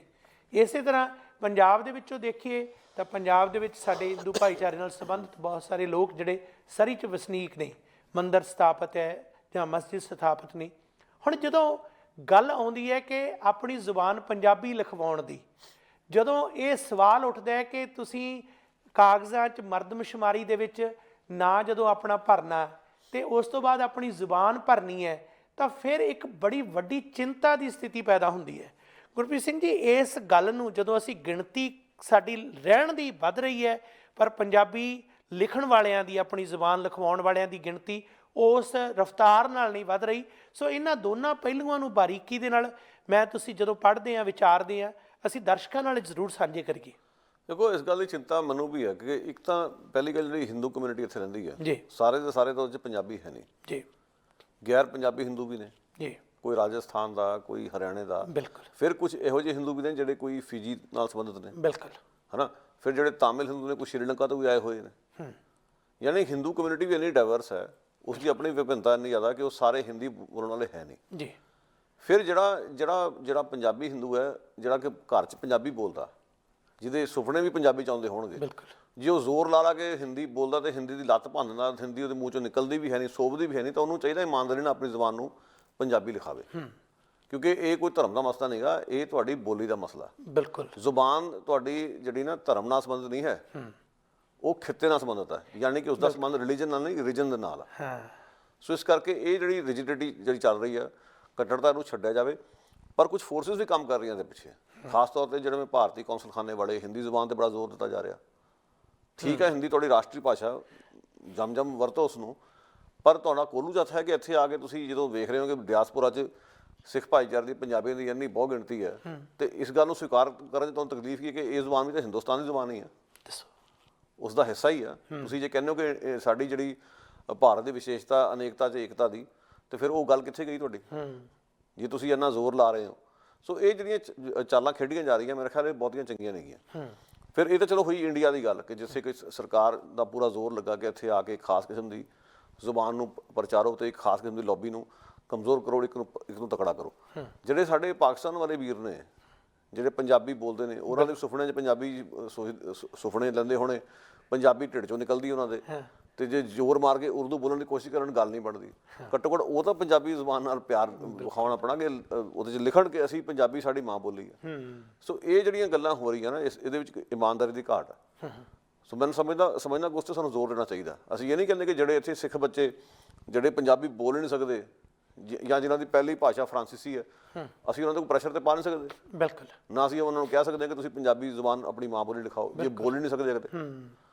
ਪਰ ਇਸ ਕਰਕੇ ਸਮਝਣਾ ਜ਼ਰੂਰੀ ਹੈ ਕਿ ਧਰਮ ਤੇ ਜ਼ੁਬਾਨਾਂ ਨੂੰ ਵੱਖਰਾ ਰੱਖ ਕੇ ਜਿਹੜੀ ਗੱਲ ਇਮਾਨਦਾਰੀ ਨਾਲ ਕਰਨ ਵਾਲੀ ਹੈ, ਉਸ 'ਤੇ ਜ਼ੋਰ ਦਿੱਤਾ ਜਾਵੇ। ਸੋਹਣੀ ਇਹ ਉਦਾਹਰਨ ਹੈ ਕਿ ਰੀਜਨ ਤੇ ਰਿਲੀਜਨ, ਇਹਨਾਂ ਦੋਨਾਂ ਪਹਿਲੂਆਂ ਨੂੰ ਦੇਖਿਆ ਜਾਏ, ਖੇਤਰ ਤੇ ਖਿੱਤੇ ਦੀ ਜਿਹੜੀ ਭਾਸ਼ਾ ਹੁੰਦੀ ਹੈ ਕੋਈ, ਉਹ ਬੋਲੀ ਜਾਂਦੀ ਹੈ। ਸੋ ਪੰਜਾਬ ਚਾਹੇ ਅੱਧਾ ਹਿੱਸਾ ਪਾਕਿਸਤਾਨ ਚਲਿਆ ਗਿਆ, ਅੱਧਾ ਭਾਰਤ ਦੇ ਵਿੱਚ ਹੈ, ਦੋ ਹਿੱਸਿਆਂ 'ਚ, ਦੋ ਟੁਕੜਿਆਂ 'ਚ ਹੋ ਗਿਆ, ਪਰ ਬੋਲਣ ਵਾਲੇ ਪੰਜਾਬੀ ਨੇ। ਹੁਣ ਇਸ ਗੱਲ ਨੂੰ ਧਿਆਨ 'ਚ ਰੱਖਦੇ ਹੋਏ, ਜੇ ਕੈਨੇਡਾ ਦੇ ਵਿੱਚ ਚਾਹੇ ਸਰੀ ਹੈ, ਚਾਹੇ ਬਰੈਂਪਟਨ ਹੈ, ਜਿੱਥੇ ਪਾਕਿਸਤਾਨੀ ਪੰਜਾਬ ਦੇ ਵਸਨੀਕ ਰਹਿੰਦੇ ਨੇ, ਉਹ ਆਪਣੇ ਉਹ ਮਰਦਮਸ਼ੁਮਾਰੀ ਦੇ ਫਾਰਮ ਜਦੋਂ ਭਰਨਾ ਹੁੰਦਾ ਤੇ ਉੱਥੇ ਜੇਕਰ ਫੈਸਲਾ ਕਰਨ ਕਿ ਆਪਣੀ ਜ਼ੁਬਾਨ ਪੰਜਾਬੀ ਲਿਖਾਉਣੀ ਹੈ, ਨਾ ਕਿ ਧਰਮ ਆਧਾਰਿਤ ਅਸੀਂ ਇਸ ਨੂੰ ਉਰਦੂ ਜਾਂ ਕੁਝ ਹੋਰ ਲਿਖਾਉਣਾ, ਤਾਂ ਬਹੁਤ ਵਧੀਆ ਫਾਇਦਾ ਹੋ ਸਕਦਾ। ਇਸੇ ਤਰ੍ਹਾਂ ਮੋਗੇ ਤੋਂ, ਅਬੋਹਰ ਤੋਂ ਜਾਂ ਹੋਰ ਇਲਾਕਿਆਂ ਤੋਂ ਜਿਹੜੇ ਹਿੰਦੂ ਭਾਈਚਾਰੇ ਦੇ ਪੰਜਾਬ ਦੇ ਵਸਨੀਕ ਕੈਨੇਡਾ 'ਚ ਵਸਦੇ ਨੇ, ਜਿਹੜੇ ਮੰਦਰਾਂ ਦੇ ਪ੍ਰਬੰਧਕ ਵੀ ਨੇ, ਜਦੋਂ ਮੌਕਾ ਆਉਂਦਾ ਫਾਰਮ ਭਰਨ ਦਾ, ਉਸ ਵੇਲੇ ਧੱਕੇ ਨਾਲ ਹਿੰਦੀ ਲਿਖਾਉਣ ਦਾ, ਆਪਣੀ ਜ਼ੁਬਾਨ ਲਿਖਾਉਣ ਦਾ, ਆਪਣੀ ਜ਼ੁਬਾਨ ਦੇ ਨਾਲ ਇਸ ਤਰ੍ਹਾਂ ਕਰਨ ਦਾ ਜਿਹੜਾ ਇੱਕ ਕੁਤਾਹੀ ਕਰਨ ਦਾ ਗੁਨਾਹ ਹੈ, ਉਹ ਉਦੋਂ ਜਿਹੜਾ ਕਿ 47 ਵੇਲੇ ਮਹਾਸ਼ਾ ਸ਼੍ਰੇਣੀ ਦੇ ਵੱਲੋਂ ਕੀਤਾ ਗਿਆ, ਅਸੀਂ ਨਾ ਕਰੀਏ। ਅਸੀਂ ਚਾਅ ਦੇ ਨਾਲ ਪੰਜਾਬੀ ਲਿਖਾਈਏ, ਕਿਉਂਕਿ ਬੋਲਣਾ ਪੰਜਾਬੀ ਹੈ। ਜਦੋਂ ਇਸ ਤਰ੍ਹਾਂ ਅਸੀਂ ਕਹੀਏ ਕਿ ਤੇਰੀ ਬੋਲੀ ਕਿਹੜੀ ਹੈ, ਮੈਂ ਪੰਜਾਬੀ ਬੋਲਦਾ ਹਾਂ, ਇਹ ਕਹੀਏ ਮੇਰੀ ਮਾਂ ਬੋਲੀ ਹਿੰਦੀ ਹੈ, ਇਸ ਤਰ੍ਹਾਂ ਇਹਦਾ ਮਤਲਬ ਹਾਸੋਹੀਣੀ ਗੱਲ ਹੈ। ਬੋਲਣਾ ਪੰਜਾਬੀ 'ਚ ਤੇ ਲਿਖਾਉਣਾ ਹਿੰਦੀ 'ਚ। ਪਰ ਇਹਦੇ ਪਿੱਛੇ ਇੱਕ ਜਿਹੜੀ ਸਾਜ਼ਿਸ਼ ਹੈ ਪਿੱਛੇ ਜੇ ਨੰਗੀ ਹੋਈ, ਜਿਸ ਦੇ ਵਿੱਚ ਕੈਨੇਡਾ ਦੀ ਧਰਤੀ 'ਤੇ ਇੱਕ ਕਲਾਕਾਰ ਗੁਰਦਾਸ ਮਾਨ ਜਦੋਂ ਆਏ ਤਾਂ ਉਹਨਾਂ ਨੇ ਇੱਕ ਨਵਾਂ ਇੱਥੇ ਪ੍ਰਪੰਚ ਰਚ ਦਿੱਤਾ। ਐਸਾ ਪ੍ਰਪੰਚ ਰਚਿਆ ਜਿਹੜਾ ਕਿ ਮੀਡੀਆ ਰਾਹੀਂ ਬੜਾ ਫੈਲਿਆ। ਉਹਨਾਂ ਨੇ ਇੱਕ ਰਾਸ਼ਟਰ ਤੇ ਇੱਕ ਭਾਸ਼ਾ ਦਾ ਇੱਕ ਉਹ ਸਲੋਗਨ, ਇੱਕ ਨਾਅਰਾ ਦੇ ਦਿੱਤਾ, ਜਿਹੜਾ ਕਿ ਅੱਜ ਪੂਰੇ ਫਾਸ਼ੀਵਾਦੀ ਸੋਚ ਦੇ ਅਧੀਨ ਭਾਰਤੀ ਸਰਕਾਰ ਨੇ ਇੱਕ ਫੈਸਲਾਕੁਨ ਮੋੜ ਤੇ ਆ ਕੇ ਦੇਸ਼ ਨੂੰ ਖਾਸ ਰੰਗ ਦੇਣ ਦੇ ਲਈ ਇਹ ਵਰਤਿਆ। ਉਹਨਾਂ ਇੱਥੇ ਆ ਕੇ ਪ੍ਰਚਾਰ ਸ਼ੁਰੂ ਕਰ ਦਿੱਤਾ। ਫਿਰ ਵਿੱਚੇ ਉਦਾਹਰਨਾਂ ਦੇਤੀਆਂ, ਮਾਂ ਤੇ ਮਾਸੀ ਦੀਆਂ ਉਦਾਹਰਨਾਂ ਦੇ ਦਿੱਤੀਆਂ। ਵਿੱਚੇ ਇਹ ਕਹਿ ਦਿੱਤਾ ਕਿ ਖੂਹ ਦੇ ਡੱਡੂ ਨਾ ਬਣੋ, ਆਪਣੀ ਜ਼ੁਬਾਨ ਨੂੰ ਇਸ ਤਰ੍ਹਾਂ ਪੇਸ਼ ਕਰ ਦਿੱਤਾ। ਇਹ ਨਹੀਂ ਦੇਖਿਆ ਕਿ ਦੁਨੀਆ 'ਚ ਜਿਨ੍ਹਾਂ ਨੇ ਆਪਣੀ ਜ਼ੁਬਾਨ ਅਪਣਾਈ ਹੈ, ਸਾਇੰਸ ਦੇ ਵਿੱਚ, ਵਿਗਿਆਨ ਤੋਂ ਇਲਾਵਾ ਸਾਹਿਤ ਦੇ ਵਿੱਚ ਕਿੰਨੀਆਂ ਤਰੱਕੀਆਂ ਕੀਤੀਆਂ ਨੇ, ਕਿੱਥੇ ਕਿੱਥੇ ਲੋਕ ਪਹੁੰਚੇ ਨੇ। ਰਸੂਲ ਹਮਜ਼ਾ ਤੋਂ ਮੇਰਾ ਦਾਗਿਸਤਾਨ ਜਦੋਂ ਲਿਖਦਾ ਹੈ ਕਿ ਜੇਕਰ ਸਭ ਤੋਂ ਵੱਡੀ ਗਾਲ ਕਿਸ ਨੂੰ ਦੇਣੀ ਹੋਵੇ, ਕਹਿ ਦਿਓ ਜਾਂ ਤੈਨੂੰ ਤੇਰੀ ਬੋਲੀ ਭੁੱਲ ਜਾਏ। ਅੱਜ ਉੱਥੋਂ ਦੀਆਂ ਬੋਲੀਆਂ ਕਿੰਨੀਆਂ ਪ੍ਰਚਲਿਤ ਨੇ, ਕਿੰਨਾ ਕੁਝ ਲਿਖਿਆ ਜਾ ਰਿਹਾ ਵੱਖ-ਵੱਖ ਦੁਨੀਆ ਭਰ ਦੇ ਵਿੱਚ। ਪਰ ਗੁਰਦਾਸ ਮਾਨ ਨੇ ਉਹੀ ਕੁਝ ਕੀਤਾ ਜੋ ਕਿ ਉਸ ਸਟੇਟ ਦਾ ਇੱਕ ਖਾਸ ਤਰ੍ਹਾਂ ਦਾ ਨੈਰੇਟਿਵ, ਉਹਨਾਂ ਨੇ ਖਾਸ ਕਿਸਮ ਦਾ ਬਿਰਤਾਂਤ ਸਿਰਜਿਆ। ਉਸ ਨੇ ਲੋਕਾਂ ਨੂੰ ਵੰਡਣ ਦੀ ਕੋਸ਼ਿਸ਼ ਕੀਤੀ, ਇੱਕ ਨਵਾਂ ਬਖੇੜਾ ਪੈਣ ਦੀ ਜਿਹੜੇ ਦੁਖਦਾਈ ਚਿੰਤਾ ਜਿਹੜੀ ਹੈ ਪੈਦਾ ਹੋਈ। ਸੋ ਇਸ ਤਰ੍ਹਾਂ ਦਾ ਜਿਹੜਾ ਕਲਾਕਾਰਾਂ ਦਾ ਪ੍ਰਚਾਰ ਜਾਂ ਇਸ ਪਾਸੇ ਵੱਲ ਨੂੰ ਚੱਲਿਆ, ਇਹ ਇੱਕ ਬੜਾ ਖਤਰਨਾਕ ਰੁਝਾਨ ਹੈ। ਇਸ ਬਾਰੇ ਕੀ ਸੋਚਦੇ ਹੋ? ਦੇਖੋ, ਗੁਰਦਾਸ ਮਾਨ ਨੇ ਜਦੋਂ ਇੱਥੇ ਆ ਕੇ ਕਿਹਾ ਸੀਗਾ ਕਿ ਆਪਣੇ ਵੱਲੋਂ ਮਾਂ ਤੇ ਮਾਸੀ ਦਾ ਸੰਕਲਪ ਖੜਾ ਕਰਤਾ ਉਹਨੇ, ਇਹੋ ਜਿਹਾ ਭੁਲੇਖਾ ਪਾਤਾ ਜੀ ਕਿ ਜਿਹੜੀ ਤੁਹਾਡੀ ਮਾਂ ਬੋਲੀ ਉਹ ਪੰਜਾਬੀ ਹੈ, ਹਿੰਦੀ ਤੁਹਾਡੀ ਮਾਸੀ ਹੈ। ਸੋ ਮੈਂ ਪੁੱਛਣਾ ਚਾਹੁੰਦਾ ਮਾਨ ਸਾਹਿਬ ਨੂੰ ਇਸ ਮੰਚ ਤੋਂ ਕਿ ਜੇ ਹੁਣ ਕੈਨੇਡਾ ਦੀ ਐਗਜ਼ਾਮਪਲ ਲੈ ਲਈਏ, ਜਿਹੜੇ ਬੱਚੇ ਪੰਜਾਬੀਆਂ ਦੇ ਬੱਚੇ ਕੁਬੈਕ 'ਚ ਜੰਮੇ ਨੇ, ਘਰਾਂ 'ਚ ਪੰਜਾਬੀ ਬੋਲਦੇ ਆ, ਉਹਨਾਂ ਦੀ ਮਾਂ ਬੋਲੀ ਤਾਂ ਪੰਜਾਬੀ ਹੋ ਗਈ, ਫਿਰ ਦੂਜੀ ਬੋਲੀ ਕਿਹੜੀ ਹੋਈ? ਫਰਾਂਸੀਸੀ। ਬਿਲਕੁਲ। ਜਿਹੜੇ ਇੱਥੇ ਬਾਕੀ ਦੇ ਕੈਨੇਡਾ ਵਿੱਚ ਰਹਿੰਦੇ ਵਸਦੇ ਆ, ਉੱਥੇ ਅੰਗਰੇਜ਼ੀ ਜ਼ੁਬਾਨ ਬੋਲਦੇ ਆ, ਤੇ ਪਹਿਲੀ ਜ਼ੁਬਾਨ ਪੰਜਾਬੀ ਹੋਈ, ਮਾਂ ਬੋਲੀ ਪੰਜਾਬੀ, ਦੂਜੀ ਜ਼ੁਬਾਨ ਕਿਹੜੀ ਹੋਈ? ਅੰਗਰੇਜ਼ੀ। ਕਲਕੱਤੇ ਮੈਂ ਜਾ ਕੇ ਵੇਖਿਆ, ਜਿਹੜੇ ਸਿੱਖ ਭਾਈਚਾਰੇ ਦੇ ਲੋਕ ਚਿਰਦੇ ਰਹਿ ਰਹੇ ਉੱਥੇ, ਬੜੀ ਖੂਬਸੂਰਤ ਬੰਗਲਾ ਬੋਲਦੇ, ਪੰਜਾਬੀ ਤਾਂ ਬੋਲਦੇ ਹੀ ਨੇ ਘਰਾਂ ਦੇ ਵਿੱਚ, ਬਾਹਰੀ ਰੂਪ 'ਚ ਬੰਗਾਲੀ ਜ਼ੁਬਾਨ 'ਚ ਬੜੀ ਵਧੀਆ ਉਹਨਾਂ ਦੀ ਪਕੜ। ਸੋ ਉੱਥੇ ਉਹਨਾਂ ਦੀ ਮਾਸੀ ਕਿਹੜੀ ਹੋਈ? ਬੰਗਾਲੀ ਹੋਈ। ਹੁਣ ਇਹਨੂੰ ਮਾਨ ਨੂੰ ਇਹ ਪੁੱਛੇ ਵੀ ਕਿਹੜੇ ਹਿਸਾਬ ਨਾਲ ਤੂੰ ਹਿੰਦੀ ਨੂੰ ਮਾਸੀ ਬਣਾਈ ਬੈਠਾ? ਮਾਸੀਆਂ ਦੇ ਕਈ ਨੇ। ਬਿਲਕੁਲ। ਇਕੱਲੀ ਹਿੰਦੀ ਤਾਂ ਨਹੀਂ ਮਾਸੀ ਸਾਡੀ। ਜੇ ਥੋੜ੍ਹੀ ਦੇਰ ਲਈ ਤਰਕਸੰਗਤ ਗੱਲ ਮੰਨ ਵੀ ਲੈਂਦੇ, ਮੰਨਦੇ ਕਿ ਹਾਂ ਵੀ ਕੋਈ ਮਾੜੀ ਗੱਲ ਨਹੀਂ ਕਰ ਰਿਹਾ, ਪੰਜਾਬੀ ਹਿੰਦੀ ਦੇ ਵਿਚਾਲੇ ਉਹ ਇਸ ਤਰ੍ਹਾਂ ਸੰਬੰਧ ਵੇਖਦਾ ਕਿ ਪੰਜਾਬੀ ਤੁਹਾਡੀ ਮਾਂ ਬੋਲੀ ਹੈ ਤੇ ਹਿੰਦੀ ਤੁਹਾਡੀ ਦੂਜੀ ਜ਼ੁਬਾਨ ਹੈ ਜਿਹੜੀ ਕਿ ਮਾਸੀ ਹੈ। ਤੇ ਮਾਸੀ ਕੋਈ ਇੱਕ ਤਾਂ ਹੈ ਨਹੀਂ, ਮਾਸੀਆਂ ਦੇ ਕਈ ਨੇ। ਕੈਨੇਡਾ ਵਿੱਚ ਤਾਂ ਪੰਜਾਬੀਆਂ ਦੋ ਮਾਸੀਆਂ ਨੇ, ਫਰਾਂਸੀਸੀ ਵੀ ਮਾਸੀ ਹੈ ਤੇ ਆਪਣਾ ਅੰਗਰੇਜ਼ੀ ਵੀ ਮਾਸੀ ਹੈ। ਬਿਲਕੁਲ। ਜਿਹੜੇ ਅਮਰੀਕਾ 'ਚ ਰਹਿੰਦੇ ਹੋ ਸਕਦਾ ਸਪੈਨਿਸ਼ ਵੀ ਉਹਨਾਂ ਦੀ ਮਾਸੀ ਹੋਵੇ, ਠੀਕ ਹੈ ਨਾ। ਬੰਗਾਲ 'ਚ ਰਹਿੰਦੇ ਦੀ ਬੰਗਾਲੀ ਮਾਸੀ ਹੈ। ਜਿਹੜੇ ਤਾਮਿਲਨਾਡੂ 'ਚ ਰਹਿੰਦੇ ਤਾਮਿਲ ਵੀ ਬੋਲਦੇ ਨੇ, ਉਹ ਤਾਮਿਲ ਉਹਨਾਂ ਦੀ ਮਾਸੀ ਹੈ। ਸੋ ਇਹ ਬੜੀਆਂ ਹਾਸੋੜੀਆਂ ਜੀ ਗੱਲਾਂ ਨੇ ਬੜੀਆਂ। ਬੇਸਿਕਲੀ ਉਹਦੇ ਮੂੰਹ 'ਚੋਂ ਤਾਂ ਗੱਲ ਉਹ ਨਿਕਲੀ ਹੈ ਜਿਹੜੀ ਕਿ ਜਨਸੰਘ ਦੀ ਸੋਚ ਹੈ ਕਿ ਹਿੰਦੀ, ਹਿੰਦੂ, ਹਿੰਦੁਸਤਾਨ, ਇੱਕੋ ਹੀ ਰਾਸ਼ਟਰ ਭਾਸ਼ਾ ਇੱਕ ਹੋਵੇ, ਇੱਕੋ ਹੀ ਰੰਗ 'ਚ ਸਾਰੇ ਮੁਲਕ ਨੂੰ ਰੰਗ ਦੇ। ਸੋ ਗੁਰਦਾਸ ਮਾਨ ਤਾਂ ਦਾ ਜਿਹੜਾ ਬਿਆਨ ਸੀ ਇਸ ਕਰਕੇ ਬੜਾ ਦਿੱਕਤ ਭਰਪੂਰ ਸੀ, ਔਰ ਆਇਆ ਉਸ ਮੌਕੇ ਤੇ ਜਦੋਂ ਹਿੰਦੀ, ਹਿੰਦੂ, ਹਿੰਦੁਸਤਾਨ ਦੇ ਨਾਂ ਤੇ ਸਾਰੇ ਮੁਲਕ 'ਚ ਇੱਕ ਤਬਾਹੀ ਮਚੀ ਹੋਈ ਸੀ ਔਰ ਨਫ਼ਰਤ ਦੀ ਸਿਆਸਤ ਚੱਲ ਰਹੀ ਸੀ। ਸੋ ਗੁਰਦਾਸ ਮਾਨ ਨੇ ਉਸ ਸਿਆਸਤ ਨੂੰ ਕਾਟ ਲਾਉਣ ਦੀ ਥਾਂ ਤੇ ਇਹ ਬਿਆਨ ਦੇ ਕੇ ਉਸ ਸਿਆਸਤ ਨਾਲ ਜੁੜੇ ਹੋਏ ਲੋਕਾਂ ਦੀ ਸੇਵਾ ਕੀਤੀ ਹੈ। ਮੈਂ ਇਸ ਤਰ੍ਹਾਂ ਮਹਿਸੂਸ ਕਰਦਾ। ਬਾਅਦ 'ਚ ਉਸਨੇ ਆਪਣੇ ਕੁਕਰਮਾਂ ਨੂੰ ਸਾਫ਼ ਕਰਨ ਲਈ ਜਾਂ ਇੱਕ ਪਛਤਾਵੇ ਤੌਰ ਤੇ ਕਿਸਾਨ ਅੰਦੋਲਨ ਜਾ ਕੇ ਆਵਾਜ਼ ਬੁਲੰਦ ਕਰਨ ਦੀ ਕੋਸ਼ਿਸ਼ ਕੀਤੀ। ਉੱਥੇ ਉਸ ਨੂੰ ਦੁਤਕਾਰਿਆ ਗਿਆ ਕਿਉਂਕਿ ਲੋਕਾਂ ਦੇ ਮਨਾਂ 'ਚ ਗੱਲਾਂ ਸੀਗੀਆਂ ਵਾਲੀਆਂ। ਫਿਰ ਅਨੇਕਾਂ ਹੋਰ ਮਿਸਾਲਾਂ ਨੇ ਜਿਸ ਕਰਕੇ ਗੁਰਦਾਸ ਮਾਨ ਦੀ ਆਪਣੀ ਸ਼ਖਸੀਅਤ ਉੱਤੇ ਸਵਾਲੀਆ ਚਿੰਨ੍ਹ ਲੱਗਦਾ। ਇੱਕ ਪੁਲਿਸ ਵਾਲਾ ਜ਼ਖਮੀ ਹੋਇਆ, ਉਹਦਾ ਹੱਥ ਵੱਢਿਆ ਗਿਆ, ਗੁੱਟ ਵੱਢਿਆ ਗਿਆ, ਉਹਦੇ ਹੱਕ 'ਚ ਤਾਂ ਉਸਨੇ ਹਾਜ਼ਰ ਨਾਰਾ ਮਾਰ ਦਿੱਤਾ, ਪਰ ਨਾ ਤਾਂ ਕਦੇ ਉਹ ਖਾਲੜਾ ਸਾਹਿਬ ਬਾਰੇ ਬੋਲਿਆ, ਨਾ ਜੱਗੀ ਜੌਹਲ ਲਈ ਬੋਲਿਆ, ਨਾ ਸਿਆਸੀ ਕੈਦੀਆਂ ਲਈ ਬੋਲਿਆ। ਸੋ ਇਸ ਕਰਕੇ ਗੁਰਦਾਸ ਮਾਨ ਦੀ ਆਪਣੀ ਵਚਨਬੱਧਤਾ ਤੇ ਉਸਦੀ ਦਿਆਨਤਦਾਰੀ ਤੇ ਸ਼ੰਕਾਵਾਂ ਪੈਦਾ ਹੋ ਗਈਆਂ। ਸੋ ਜ਼ੁਬਾਨ ਦਾ ਮਸਲਾ ਜਿਸ ਹਿਸਾਬ ਨਾਲ ਦੱਸਿਆ ਜਾ ਰਿਹਾ ਸੀ ਉਹਨਾਂ ਦੇ ਹਮਾਇਤੀਆਂ ਵੱਲੋਂ, ਉਸ ਤਰ੍ਹਾਂ ਨਹੀਂ ਸੀਗਾ। ਮਸਲਾ ਉਸ ਤੋਂ ਵੀ ਜ਼ਿਆਦਾ ਗੁੰਝਲਦਾਰ ਸੀ। ਇਹ ਵੀ ਗੱਲ ਸੱਚ ਹੈ ਕਿ ਜਦੋਂ ਇਹ ਸਾਰੀ ਘਟਨਾ ਨੂੰ ਅਸੀਂ ਐਪਸਪੋਰਟ ਦੇ ਵਿੱਚ ਇੱਕ ਖਾਸ ਰੀਨਾ 'ਚ ਗੁਰਦਾਸ ਮਾਨ ਦੇ ਪ੍ਰੋਗਰਾਮ ਦੇ ਮੌਕੇ ਦੇਖਿਆ ਤਾਂ ਉਹਦੇ ਜਿਹੜੇ ਸ਼ਬਦਾਵਲੀ ਸੀ, ਜਿਸ ਕ੍ਰੋਧਿਤ ਢੰਗ ਦੇ ਨਾਲ ਇੱਕ ਐਸੀ ਗੱਲ ਕਹਿਣੀ, ਪ੍ਰੋਟੈਸਟ ਕਰਨ ਵਾਲੇ ਚਰਨਜੀਤ ਸਿੰਘ ਸੁੱਜੋ ਤੇ ਸਮੂਹ ਜਿਹੜੇ ਉਸ ਵੇਲੇ ਵਿਖਾਵਾਕਾਰੀ ਸਨ, ਜਿਹੜੇ ਇਸ ਤਰ੍ਹਾਂ ਦੇ ਨੈਰੇਟਿਵ ਦਾ ਵਿਰੋਧ ਕਰ ਰਹੇ ਸਨ ਕਿ ਉਹ ਲਫ਼ਜ਼ ਐਸੇ ਵਰਤੇ ਜਿਹੜੇ ਕਿ ਉਸ ਦੀ ਅੰਦਰਲੀ ਜ਼ਹਿਰ ਨੂੰ ਪੇਸ਼ ਕਰ ਰਹੇ ਸਨ। ਕਿਸੇ ਸਮੇਂ KPS ਗਿੱਲ ਵਰਗਿਆਂ ਤੋਂ ਆਪਣੀ ਜਿਹੜੀ ਫਿਲਮ ਦੇਸ ਹੋਇਆ ਪ੍ਰਦੇਸ ਦਾ ਸੰਗੀਤ ਰਿਲੀਜ਼ ਕਰਾਉਣਾ, ਉਹ ਬੁੱਚੜ ਕਿਸਮ ਦਾ ਪੁਲਿਸ ਅਧਿਕਾਰੀ ਜਿਸ ਨੇ ਨੌਜਵਾਨਾਂ ਦਾ ਲਹੂ ਡੋਲਿਆ ਹੋਵੇ। ਸੋ ਸੋਚ ਤਾਂ ਜਿਹੜੀ ਹੈ ਇਹ ਦੁਨੀਆ ਜਾਣਦੀ ਸੀ, ਪਰ ਜਿਹੜਾ ਮੌਜੂਦਾ ਸਮੇਂ ਫਾਸ਼ੀਵਾਦੀ ਸਿਸਟਮ ਹੈ ਉਸ ਨੇ ਜਗ ਜ਼ਾਹਰ ਕਰ ਦਿੱਤਾ। ਤੁਸੀਂ ਸਾਰੀ ਉਮਰ ਤੋਂ ਪੰਜਾਬੀ ਜ਼ੁਬਾਨ ਦੇ ਨਾਂ 'ਤੇ ਰੋਟੀਆਂ ਖਾਂਦੇ ਹੋ, ਪੰਜਾਬੀ ਦੇ ਰਾਹੀਂ ਤੁਹਾਨੂੰ ਵੱਖ-ਵੱਖ ਸ਼ੋਅ ਮਿਲਦੇ ਨੇ।